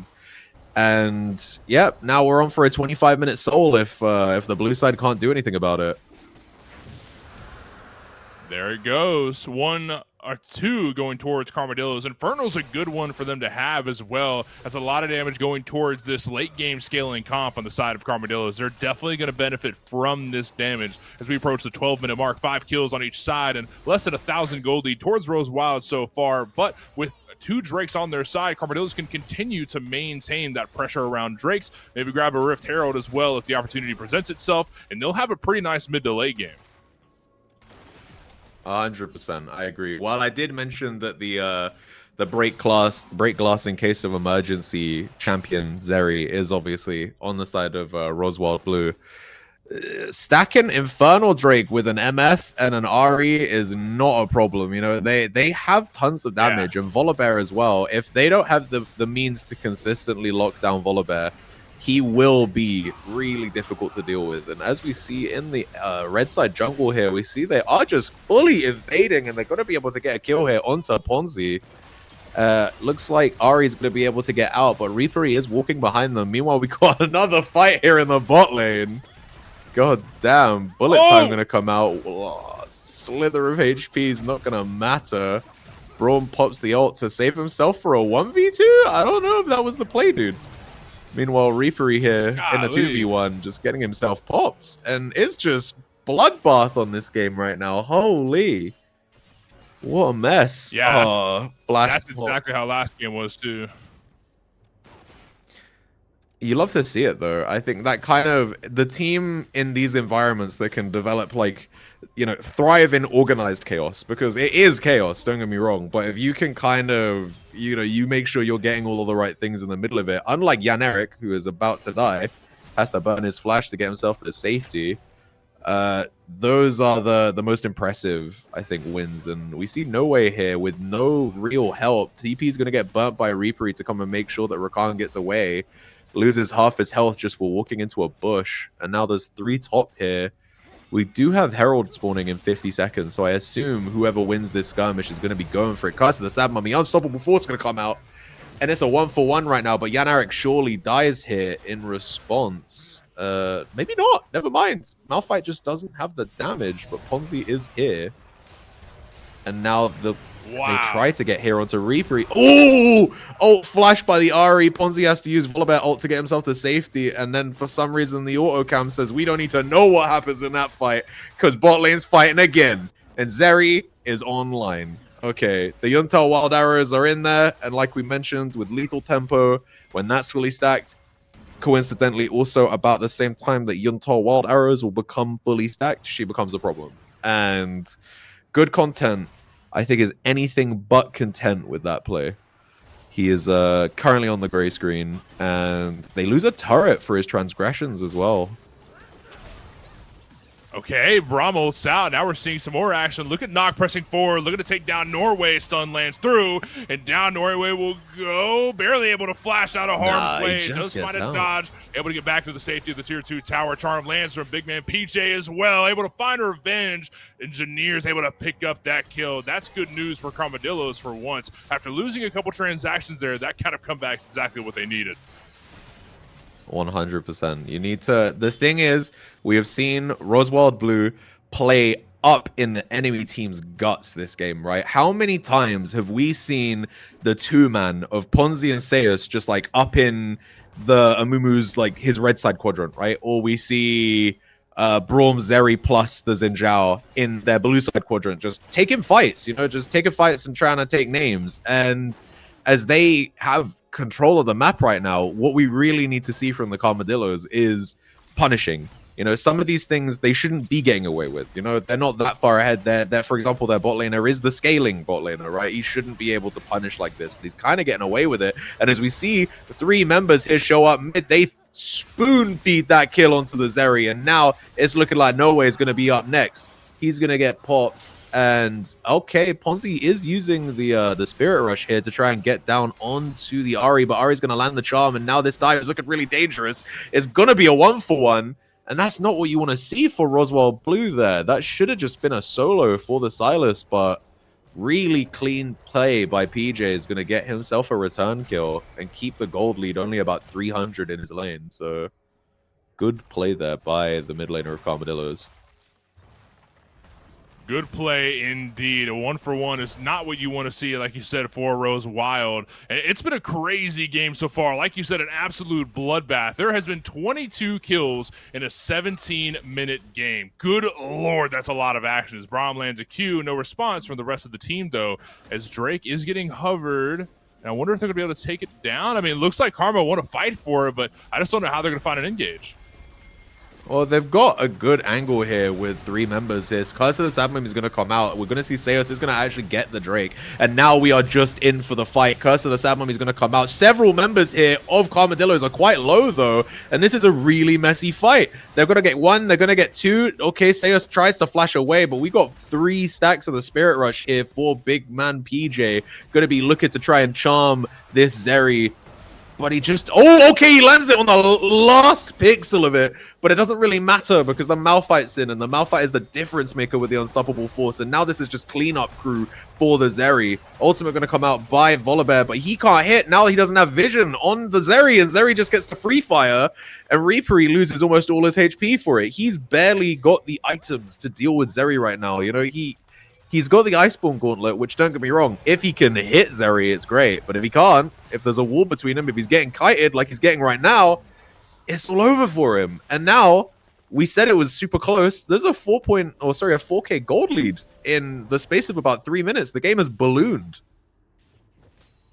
So really the biggest issue, and Rosebud have been doing great. I mean, they just won that team fight pretty well, finding a couple kills here and there. The only real issue that I think needs to be solved is that I would like to see Silas pick up a different ultimate. He's been very reliant on Curse the Sad Mummy for some time now, and just based on the little skirmishes that we've seen with Silas, it just hasn't always worked out in his favor. He can't use that Curse of the Sad Mummy as well as he'd like to. Maybe I'd like to see him use Unstoppable not Unstoppable Force, maybe Volleyode or something of that sort, even Spirit Rush, to get into these fights a little bit easier, rather than looking for extra lockdown when we get there. Skirmish unfolding by Blue. Look at what we can see once again. Seus is up in the enemy jungle trying to punish Jan Eric here, and it's now a 3v3, 4v4 now. The Zeri and Reaper are in here, and everybody is really clean bullet time, gonna land on 3 people, doesn't actually claim anyone, and now Seus is gonna be able to pop the MF, and it's all over here for the Carmadillos. They have to retreat, and they can't.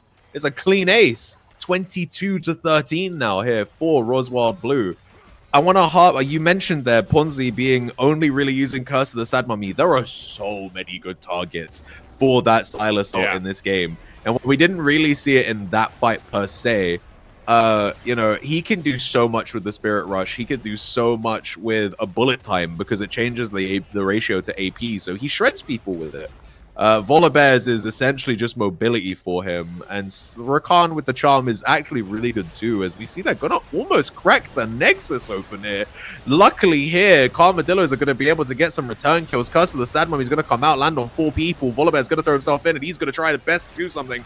But unfortunately, Zeri just kites, Zeri just diffs, and now the fight looks like it's going for Roswild. The charm is gonna land, and they're gonna finally kill the artillery here. With the Zeri dead, the game is safe for at least a few more minutes, we hope. Ponzi's kind of making a case here to maybe keep the death knell. But can Rakan keep the game alive here? They have a wave. Ponzi doesn't have the HP right now, but he does have the damage. And we see Rakan is going to have to burn his ultimate here. And he is going to get the kill and keep the game going. But holy, the heart has to be, you know, you got to be having palpitations right now if you're Carmadillos. That could have put them at match point.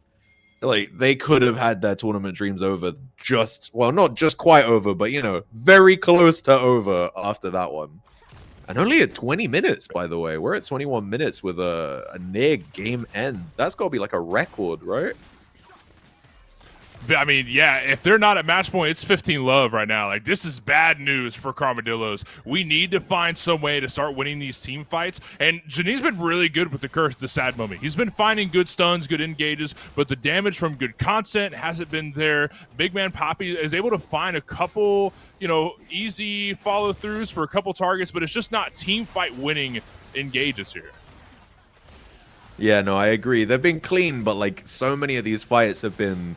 You know, the difference of inches, and then we're able to take miles away from it. Like, look at this massive dive here. Unstoppable Force gonna come out to make sure good content just doesn't get to play the game. 3 members dead here, and surely this is the game at this point. That is nearly an ace. All we have is Reapery, who's on the top lane. He's not even gonna come back for this. He knows the game's over, I think. Oh, okay, he begins to base. They don't quite have a wave yet. They can prevent Carmadillos' waves from stopping their own minions crashing here, but we do have to wait here. Super minion inbound, Reapery 1v5. He doesn't have the facilities to stop this one. He's going to throw his ult in just to try. Token effort, and we appreciate the attempt, but this is all Roswild all day, and they're going to take it to 2-0. This is match point here for the winner's side team. Ponzi trying to ego right there. Do you see him dive under and then hit that hashtag?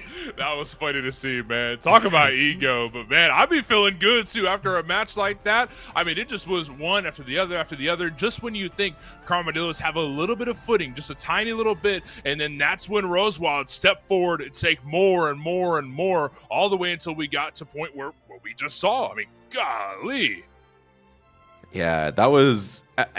I want to say it felt close until it didn't, because, like, in my opinion, the first maybe like 13 minutes of the game were really kind of back and forth. There was only about 1,000 gold between them for that chunk, and then once Roswild gained a lead, the snowball just kept going. Like, they kept finding really good plays. Like we mentioned, they were in the enemy team's jungle almost all the time, finding places to prevent Yaneric from being able to get anything. Like, he's on a low econ jungler. Yeah, that's great, but low econ is not the same as no econ. And when you have a Xin Zhao contesting every camp, trying with multiple members of his team coordinated to make sure they have a man advantage on your half of the jungle, it's just like, well, okay, what could we do? Unless my team back me up here, which they can't because they're all behind themselves, this kind of curtains. And so we might need to see a game plan change here by Carmadillos and some early potential aggression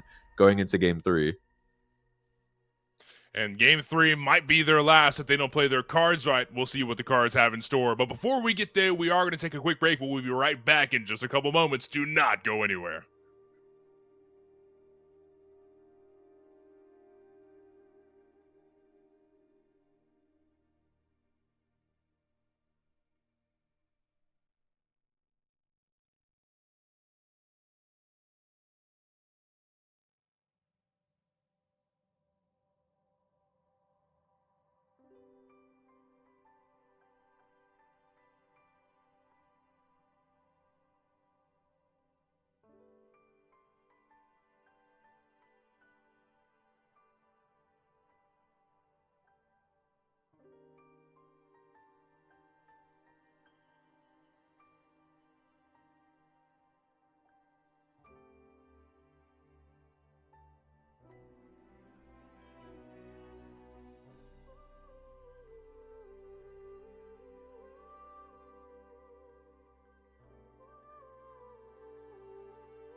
Hey.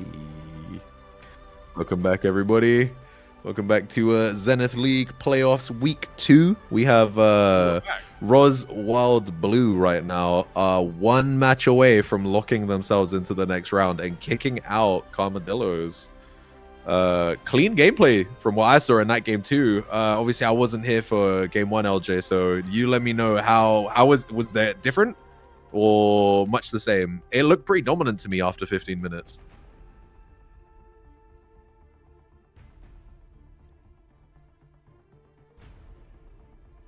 You know what's funny is I'm hearing you talking in my ear right now, but I'm looking at your face and your lips aren't moving, almost like an echo, like a little bit delayed. Hell I don't know. no. To be completely honest with you, I have no idea what you just said. I'm also hearing myself. This dude, what is going on here? That was a fun game. Let's just go start off there. Yeah, man. That was a fun game for sure. Just when you think that Carmadillos find a little bit of footing here and there, a couple things work their way, that's when Rosewild shut them down one after the other, and they just steamrolled it from there. Now, what I'm worried about in the mindset of Carmadillos, I feel like their mental is deteriorating a little bit because game 1 looked a lot better for Carmadillos. Game 2, not as much. Maybe they lost a game. Maybe some mentals are breaking there. And then maybe game 3 might look even worse. I think right now is when Carmadillos need to lock in, get together, and try and form a game plan because they have one life left. There is no more one-ups on the scoreboard up top. This ain't a Mario game. This is their last shot to secure their chance at the finals going into the Zenith Summer Split playoffs.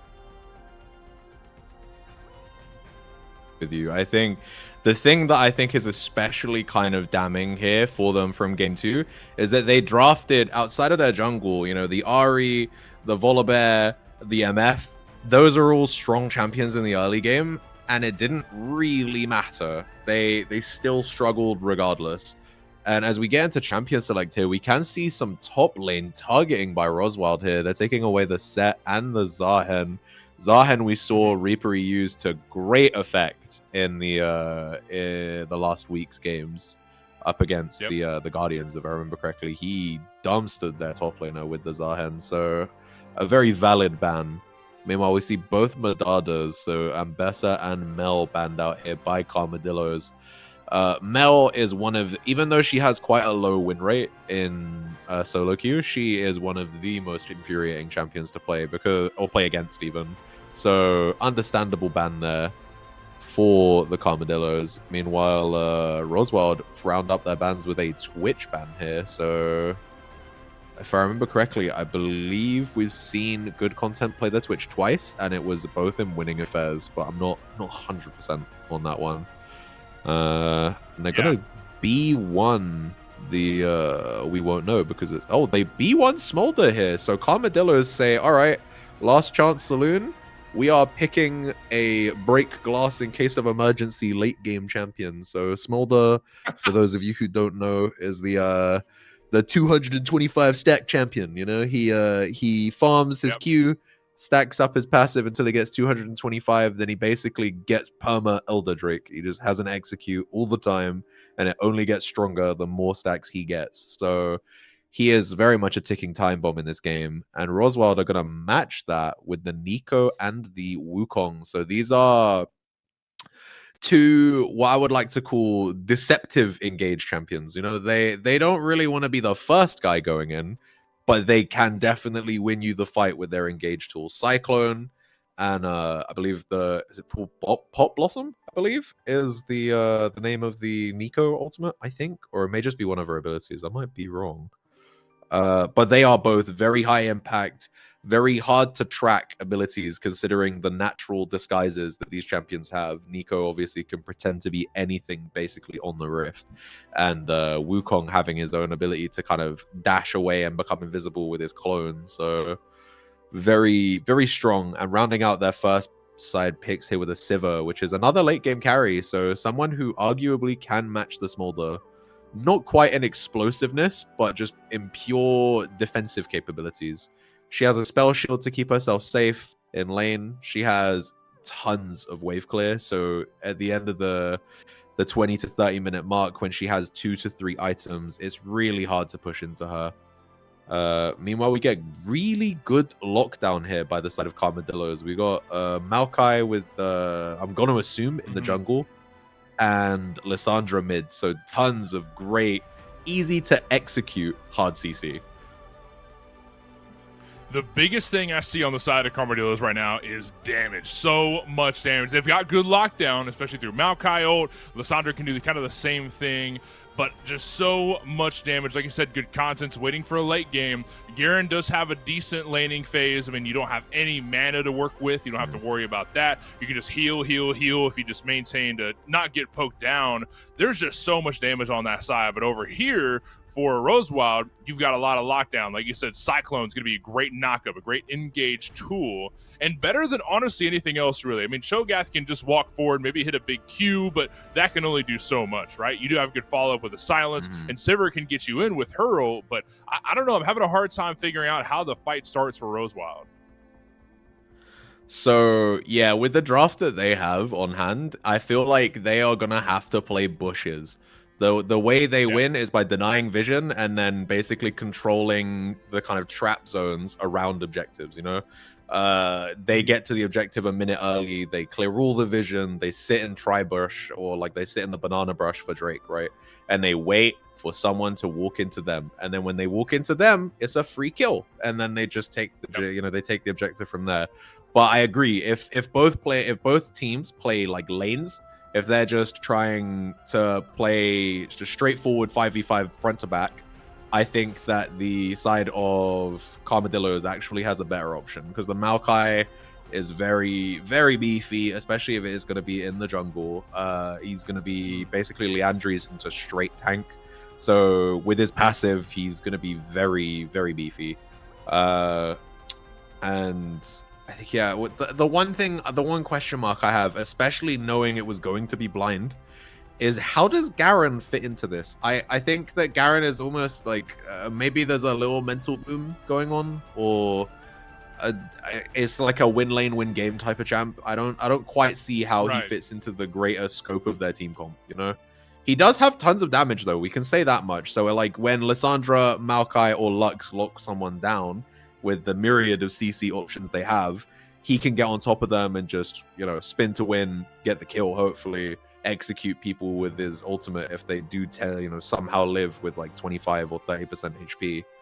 But I don't think he brings a lot of utility to the team, you know? I think he might end up spending most of this game on his own in a side lane trying to draw pressure. But enough of that. Let's see how things are now that we're actually in game.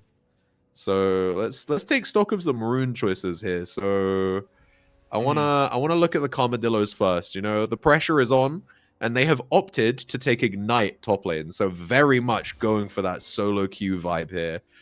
It is going to be win lane win game here for Reapery. If he can't make use and get gold off of this Ignite, it's gonna be a very hard time for him.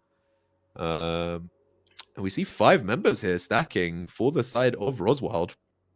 They are looking for an invade. A bold choice, I think. I don't think they have the best level 1 in the world. They have no meaningful ways to lock someone down. And the one person who didn't join them in the invade is seen on vision by Big Man PJ. So yeah, I don't know if that invade even works out. I mean, yeah, they've got some type of knock up with, you know, Cho'Gath, but I feel like a Maokai W would bring them in even further. I don't know. I have a hard time believing that would work out. That's just what they've relied on all sets so far, is going for that early invade to try and find an early shutdown. That's what Rosewild have been doing since game 1. They did it last game. And I don't know. I feel like they're just trying to set back that tank jungle that Janir is known for. I mean, like you said it, when you were able to watch over Carmadillos last time, same thing when I got to watch over Carmadillos. Janir loves to play these tanky junglers. So setting that tanky jungler back just a tad bit more is going to be pretty nice. But they weren't able to pull it off this time, but maybe next time it would work out better. No, for sure. I think the reason why we... Oh, hold up. Let's not talk about that. Let's talk about the immediate first blood. Holy, ADHD is going to get himself that easy first kill. And now it looks like the lane is going to be easily precedent there for Carmadillos. They get to take control of this lane. When Lux has control of the bushes, they have control of the lane. Like it is what it is. And then now, until the Lux resets, they're gonna have control of that entire area, and it's gonna be quite hard for the Sivir or for the Nico to really move up. As we see some more skirmishing unfolding up top here. This is going to be, I would assume, a bit of a boring lane up top. Both Garen and Shogath, very sustained champs up top. I mean, maybe if Garen can deny a bit of CS, then yeah, that's going to hurt. But there are low health bars on both sides. Q doesn't land for Cho, so he's going to have to back things off. But he's able to trade through pretty well with his E. Both champs up there really relying on E trading, but we'll see if any kills are suffered so far. A spell shield lands through for Sivir, denies a bit of damage, but it's still a low health bar for Noct. Yeah, Noct is going to have a really hard time in this lane, and we see they had to burn a ward here to make sure that they could keep some control of that bush, and the Lux is going to fall back for it. But just to talk about the top lane point that you made, I think that if the lane is passive, it is actually really bad for Reapery, and he's gonna get killed! Oh! You do not want to see that. Meanwhile, Norway's caught by the gank. Oh my god, and a rotation down bot. Zeus is going to take down Lux. That's good news indeed for Rosewild. Well, they did get an even trade up top. 1 kill going towards Rosewild down here in bot is nice indeed. I mean, they're trying to deny that early lead that Karma are going for. That's why they went with 2 Ignites, right? You mentioned that up top. Garen brought Ignite. Same thing with Norway down here in bot, also brought Ignite. They're looking to get this snowball started early because both games, 1 and 2, Rosewild were able to develop that snowball. They're not going to let it happen in game 3 if they have anything to say about it. For sure, for sure. I think that the Ignite there definitely for Reapery was clutch, because if he didn't have the Ignite, that was just a solo kill for the Cho'Gath. But as we were saying before the fight even occurred, I think that if the lane is passive and if Cho'Gath just gets to scale, then it's actually really bad for the Garen.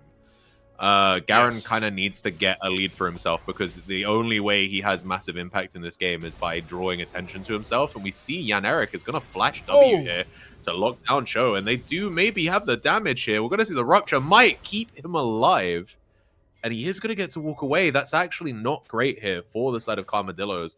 Flash W is a major part of what makes Maokai oppressive, and not having it for the next Drake fight for Grubs, there are a few major objectives coming up in the next 5 minutes, and he's just not going to have it. So we're going to have to see whether or not Rosewild can do anything with that information. And with no ults online either, I mean, it's going to be hard to make that happen. Reaper using the Q to dash away, but here's Zeus looking for something. But again, not a lot of crowd control to be had here, relying on the knockup, but it doesn't happen early enough to find a kill. Just a lot of pressure being put up top, but no kills resulting aside from that 1-to-1 trade we saw about 2 minutes ago. But Drake is up down there. I would love to see Maokai or even Wukong make their way down bot. Let's try and get an early Drake in. Yeah, so with how active on the map the Maokai has been, all of his camps have fully reset, so he didn't really rotate his camps effectively here. And we see that he's gonna have to clear from, do a complete full clear. Meanwhile, Wukong has 3 camps bot here for him to do, and then he can just get straight onto it. So he should be there faster. He's also based while Maokai hasn't. So Maokai has no items, no extra stats, while we have a Phage on Wukong, which is going to allow him to move around a little bit more effectively. He's going to kill his camps quicker. He's going to kill the Drake quicker when he gets onto it. And he is very close here to level 5 as well. It should be 1 camp away from level 5. Meanwhile, we saw Maokai, instead of doing the full clear, he did the top quadrant into reset, and now he has a Haunting, guys. So he is going to be ready for that Drake fight that I believe will come in the next minute. It will be around soon, but we're waiting for ults. That's a big part of this. Who gets ults first? Who's going to be dominating this team fight? As a big trade unfolds, good content's down to 50 health, and having to back away does not want to get taken down by a Sivir W. Going to hide under there, head back to base. We'll try that again later on. Maybe this numbers advantage lets Rosewild maybe make a move on this Drake. Let's see. Yeah, I think the wise choice here, I'm assuming that Nact wants to reset because, yeah, there we go, he has the pickaxe, but I think he should have probably helped expedite this Drake. If he moved up, it would have been way quicker. Meanwhile, we're seeing that Ponzi had to give up a little bit of his lane prio there to come and help instead. It looks like it won't actually cost them anything. It's a no harm, no foul kind of situation. Meanwhile, Ponzi's going to pop his ult. Immediately, PJ is going to ult himself, put himself in the frozen tomb there. But no actual gain here by either side, and Ponzi's going to keep his lead currently of about 500 gold.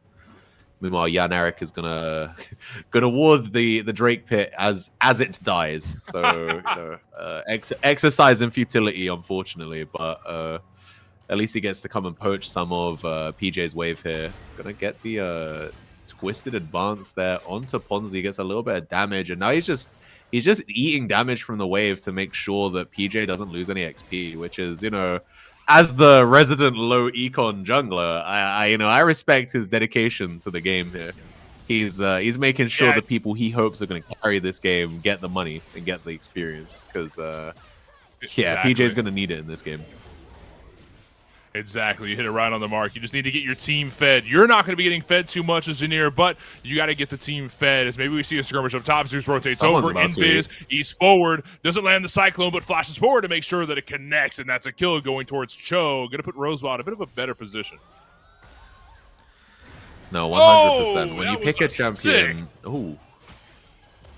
God oh my damn. God, nice that was binding crazy. there. Gonna land what a... battery up, maybe? No. Oh, what a play. That was super clean there. And what I want to say is I've noticed it a few times here, and I don't know if it's a knowledge issue here, but good content seems to continually stand and take the entirety of the Nico Q. Nico's Q only resets if it hits. If you don't hit, it will not reset. And we see Siva's trying to kill the Lugs, but it's not quite working out. Meanwhile, it looks like we might get a return kill in the top lane here. Gonna do the Ignite. Yeah, the Ignite gets it. Okay. For a second, it looked like he was getting away with a slither of health, but he doesn't actually. Justice was served. Let's put it that way. Yeah, to say the least. That's a big one for sure. Now, being even here he's up on CS, so it's not even even. I mean, he's already got a heart steal. So like you said, if Cho scales out of this lane, that's the last thing that you want to happen. But he's going to scale indeed. As Ponzi picks up a kill on PJ in middle, that was sick. That was a clean play there by the Aurora. Going to secure themselves the first kill of the game for themselves, and carving themselves out a solid little lead here. 800 gold, which I think amounts to pretty much the CS lead, the kill, and the one plate they've got. They've just picked themselves up a second one, and they're going to bump that little bit closer up to 1,000 gold lead here in the mid lane. Very, very good play by Ponzi, and we can see as we have about 2 minutes before the next Drake. Seus is maybe caught here. Gonna eat the entire combo by Norway, and Jan Erik is gonna maybe finish this off. They're gonna spoon feed it over to good content. Meanwhile, Ponzi's caught out, gonna try and ult, but he has no mana, so he's just gonna die. And big man PJ just picks himself up one kill, halves the gold lead that was in the mid lane. Unfortunate indeed. Very, very unfortunate. But that doesn't stop Rosebud from pressing forward. Maybe ults out for Siver. Finds something here. Smolder ult comes out calling for Mom. Gonna take down a one. Good content finds the kill. Not fighting for his life. Trying to take down Janir before he inevitably hits the grave. Janir does die in the process. 2-for-1 trade. Karma come out on top. But Drake's not up just yet, so they don't win too much out of that trade.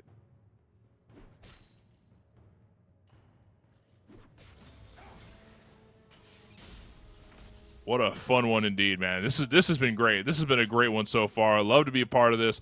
Dude, it has been crazy how back and forth this game feels. Now the Carmadillos have somewhat of a lead thanks to the Ignites, thanks to the early investment in some of these champs. I mean, it has been great to see Carmadillos put up some type of fight, but I'm a little worried about the scaling from Rosewild, right? I mean, they've got a lot of good scaling on their side. Heartsteel already in pocket for show. We talked about that already. And Siver's got one item under there. Let's see how much farther she can go. Luxalt lands. Zeus might be in trouble. Will the Malphite ult catch up? Looks like it will. The root lands, followed by the Q. Down goes Zeus. Norway picks up the kill. And we're still waiting on that Drake, but taking out the jungler in the process eliminates the smite potential. No, 100%. So, my bad for that. I didn't realize I was muted. I was talking to myself for a minute. Uh, but yeah, I agree 100% with everything that you said there. And one thing I wanted to highlight is look just how much kill participation is on both of these bot laners right now. So every death that we have seen for Zeus has been a death where he has been in the enemy jungle like he was in game 1, like he was in game 2. But this time, he's catching bindings by Norway, and they're able to convert those catches into kills. And we see here, okay, yep, we're going to see the Maokai going to come in. Really clean play. Oh, god damn. Pop both of them like a zit. This Lux is popping off right now. Funnily enough, I think the first person on the side of Carmadillos to even complete their first item. So we can see that the Malignance has come out for Lysandra as well. But Luden's Companion costs more. And it's in Lux's pocket right now with that 1.5k gold lead. I don't know if we could show up the total gold for all players right now, but I'd love to see where Lux lands. Considering she's not farming minions, but she is farming champions right now. Meanwhile, the Frozen Tomb, Ponzi pops ult. Doesn't matter. Never mind. Just dead. Unlucky. Go next, I guess, for the Aurora there. Tried her hardest to get out as well. Burnt flash, burnt ult. And just Demacia, you know? Wait. Oh, not going to steal. Janir's got eyes on the Drake, but Zeus is going to take it down. The second Drake going towards Rose Wild. I mean, this is just, it's great for them. They're getting, it might not look like it as far as gold goes, but getting these inevitable stacking objectives, one towards the other. If they can get their hands on Otacon, this might be a 3-0 sweep for Rose Wild. No, for sure. Like, we mentioned the fact that the Smolder is a ticking time bomb, but the scaling on Roswild Blue is just as good. Like, in their bot lane and in their top lane, they have, again, kind of ticking time bombs. I think that Sivir is a champion that, while she doesn't have an execute like good content does on the Smolder, with items where she no longer has mana issues and she has like 100% crit, she shreds waves, she shreds champions, but she can't shred anything from a gray screen. We see Norway going to pick up his 6th kill of the game. And that is not great. Oh, flash ult here. Gonna maybe get a kill onto the Smolder. Smolder has the burn barrier. And it was a 1-for-1 trade. So valiant effort by Nico there with the rocket belt into ultimate combo, but only gonna shut down the Smolder in that event, not get the double. Better than nothing though, for sure. Has lowered the gold lead to just under a K, but they're gonna shut it down completely by getting that turret. I believe that was first turret of the game as well. And now we might have a bigger fight on our hands. 3-on-3, Lysandra goes in. The ult now is out there. The Frozen Tomb just locked down Aurora. Look at the back line. Look at where Maokai is. Maokai might be dead here. Janir does take down Zeus, though, in the process. But look, he escapes. They're going for Cho instead. Aurora falls in the process. 2-on-1. Cho takes Pigman PJ with him. Good lord, what a crazy skirmish. 3 down for Rose Wild, but Karma lost 2 in the they only lost 1 because Maokai made it out. Yeah, the fact Maokai got away with such low HP is actually big for them. And this is the power of the Maokai passive, right? He hasn't built tanky at all. Leandri's does have HP, but like it's not a tank item in any way.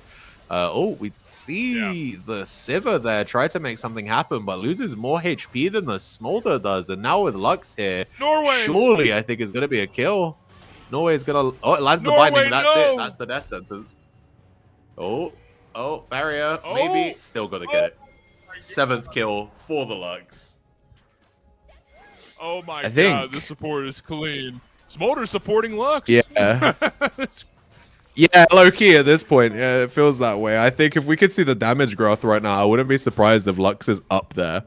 Probably top 2, if not. Oh, there we go. Yeah, hey! Not only are they up there, they are 2K above everybody else right now. And, ultimate comes out by Ponzi there, but Ponzi's surrounded, enemies on all sides, and it is gonna be a rundown. Just cheekily stolen there by PJ. Meanwhile, bot lane, good content, just got munched. Okay, that happened. Unlucky, I guess. Man. The flash consume just is a thing that happens, you know. Okay, we see PJ burns the TP there to be able to try and contest the bot turret going down, but he can't really do anything. And that is 3 turrets to none here for the side of Roswald Blue. They currently have arguably control of this game. It doesn't feel like they're in control because of the kill count, but the reality is purely on on the numbers of like structures and objectives. They have gotten every outer turret. They have gotten every dragon. They got the 3 grubs. Like they are, yeah, they did get all 3 grubs. They got Herald. Herald is sitting in Zeus's back pocket right now, waiting to be used. Yep. So they definitely have control of the map, even if they don't have control of the kills. And yeah, we see the jungler here of Carmadillos. Unfortunately, burns his W onto the clone of Zeus, and now he's eating a ton of damage by the Cho'Gath. Cho'Gath is already so beefy. Can we get a stat check on how much the Heartsteel is giving him right now? Because we see Cyclone going to come out here. Wukong's kind of low, though. This is kind of messy. I don't know how I feel about this. Yeah, Lux is going to pop him. And now the fight looks to be Roz favored. Yeah, 2 quick kills. Smolder is here, though. Can he do anything is the question. I don't know if they can kill the Cho'Gath. They're going to probably be able to kill Nico. We did find out he has 157 stacks here as Big Man PJ is going to put Cho'Gath in the grave. And holy, that was a long fight. That was crazy, man.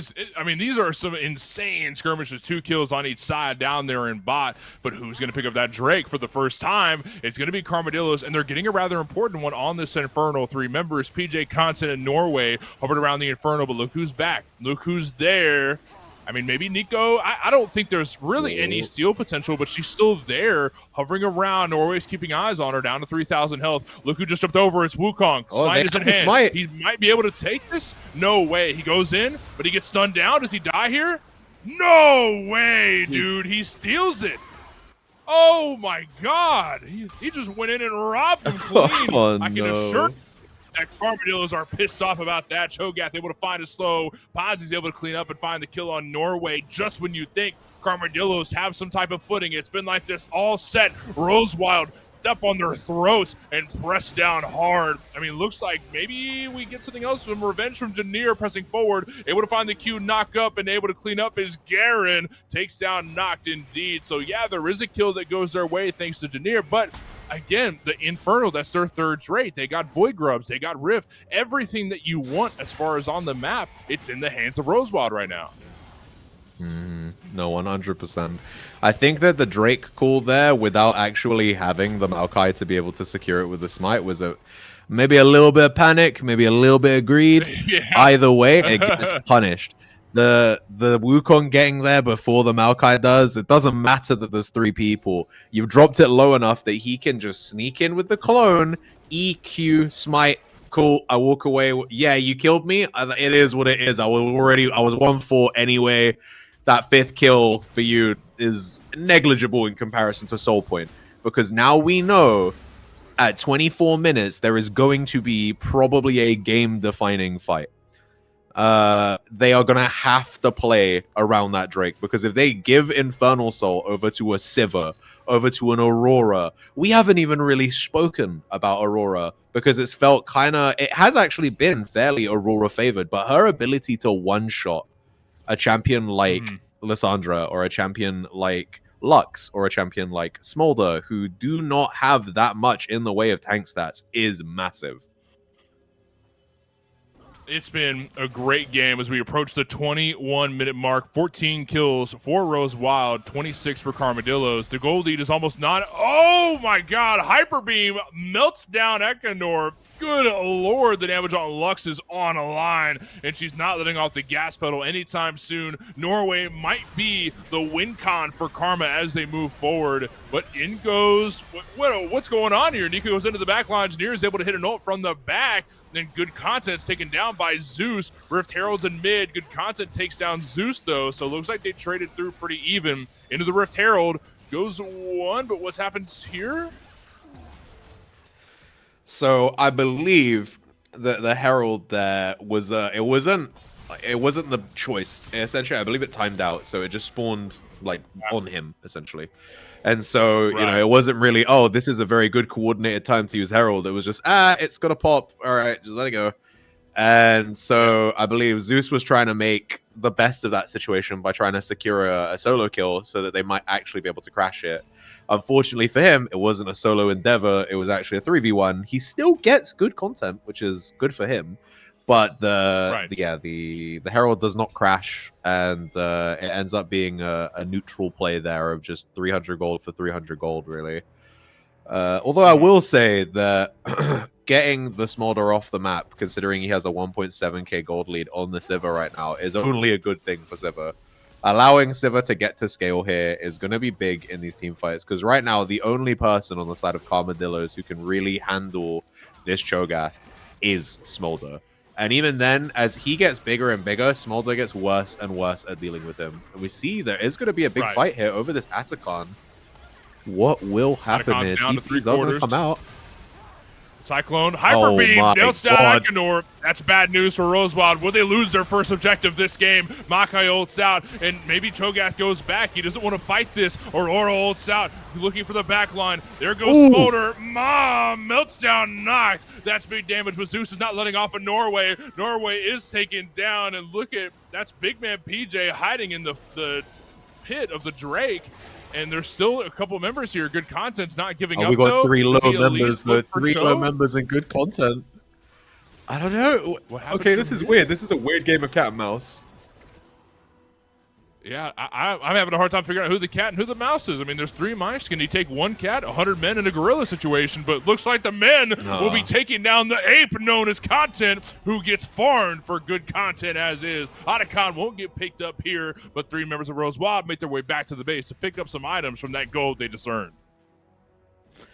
Yeah, so if we take stock of that entire situation, we work out, I think that went, even though it was very murky and they did start the objective to begin with, and it kind of looked bad at the beginning, it was actually a net positive for Rosewild Blue here, because they were able to delay things like that 3v1. In theory, if they had played it differently, if they had maybe tried to fight him while the Atacon was still poking them, could have very easily been a triple kill for the Smolder. Smolder burns his flash, they disengage, they waste time, and we'll talk about that later, because currently we have another fight around Dragon.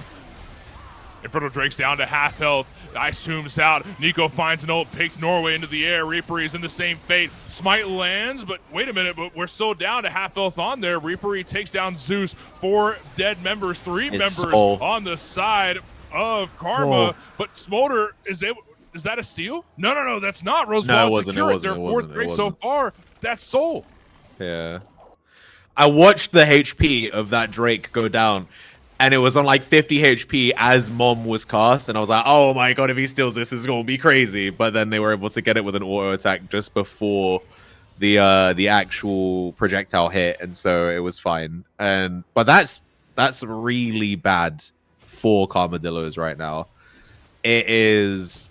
We're gonna have an Elder in 5 minutes. They have 4 Drakes already. They already have the Infernal Soul, which means that every single person on the side of Rosewild Blue are looking dangerous. Like they have the ability to 1v1 people on the side of Karmadillos, you know. We saw the Nico with Ignite and the Rocket Belt Ultimate is able to actually one-shot some of these squishier characters on the side of Karmadillos, and that was before they had Infernal Soul. So now with the Infernal Soul, it's looking even worse. It's looking super dangerous. Dangerous indeed. And Karmadillos, like we said, are on their last life. They have 1 more shot to win this. They need to pull this together before Rosewild sweep them up like the janitors that they're trying to be. I mean, Nico's by themselves down here in the pit. Might get singled out, but look at Ponzi around the corner. Able to find some good damage. Good lord, down goes Norway.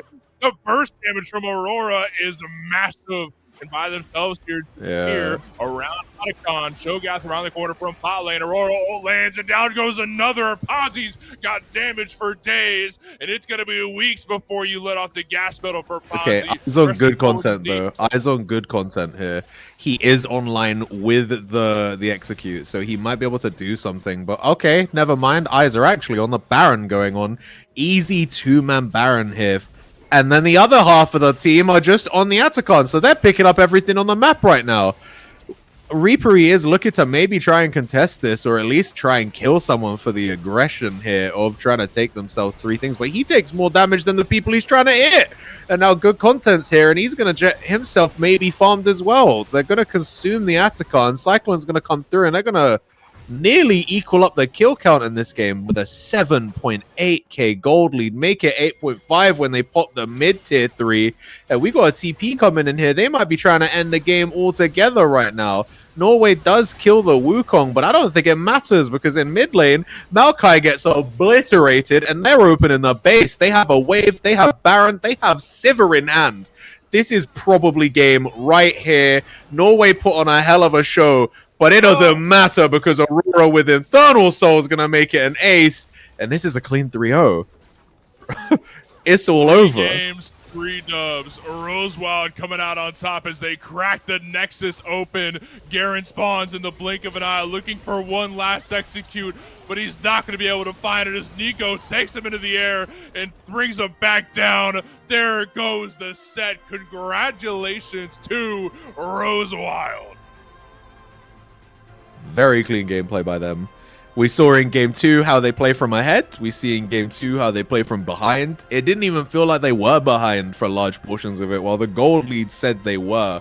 When you looked on the map, the control was always theirs, and they had the turrets, they had the objectives, they had everything you could want essentially, especially with a scaling team like that. You know, we said you've got the Sivir, you've got the Cho'Gath, like they are very strong late game threats, and to just kind of be handed 4 straight Drakes is kind of criminal, to be honest. Criminal indeed. That was, I mean, I feel like it was a mental boom. You talked about that in the beginning of this. I mean, the reason why we're seeing 2 Ignites, they want to go for this early game. I feel like it was a mental boom. They tried something that was a complete wild card, and it might have brought them the best lead that they've had throughout this set, but overall, it just didn't result in a dub. So it is what it is. That being said, Carbonillos, you gave it a great shot, but overall, Rosewild come out on top, and they move their way down the bracket. That being said, that's all the action that we have for today, so we're going to take on off, but we will see you very soon. If you haven't already, be sure to scroll down just a tad, hit the follow button for the Zenith League Twitch channel. We'll have more competitive LoL action coming at you very soon. Take it easy, gamers. Thanks, y'all.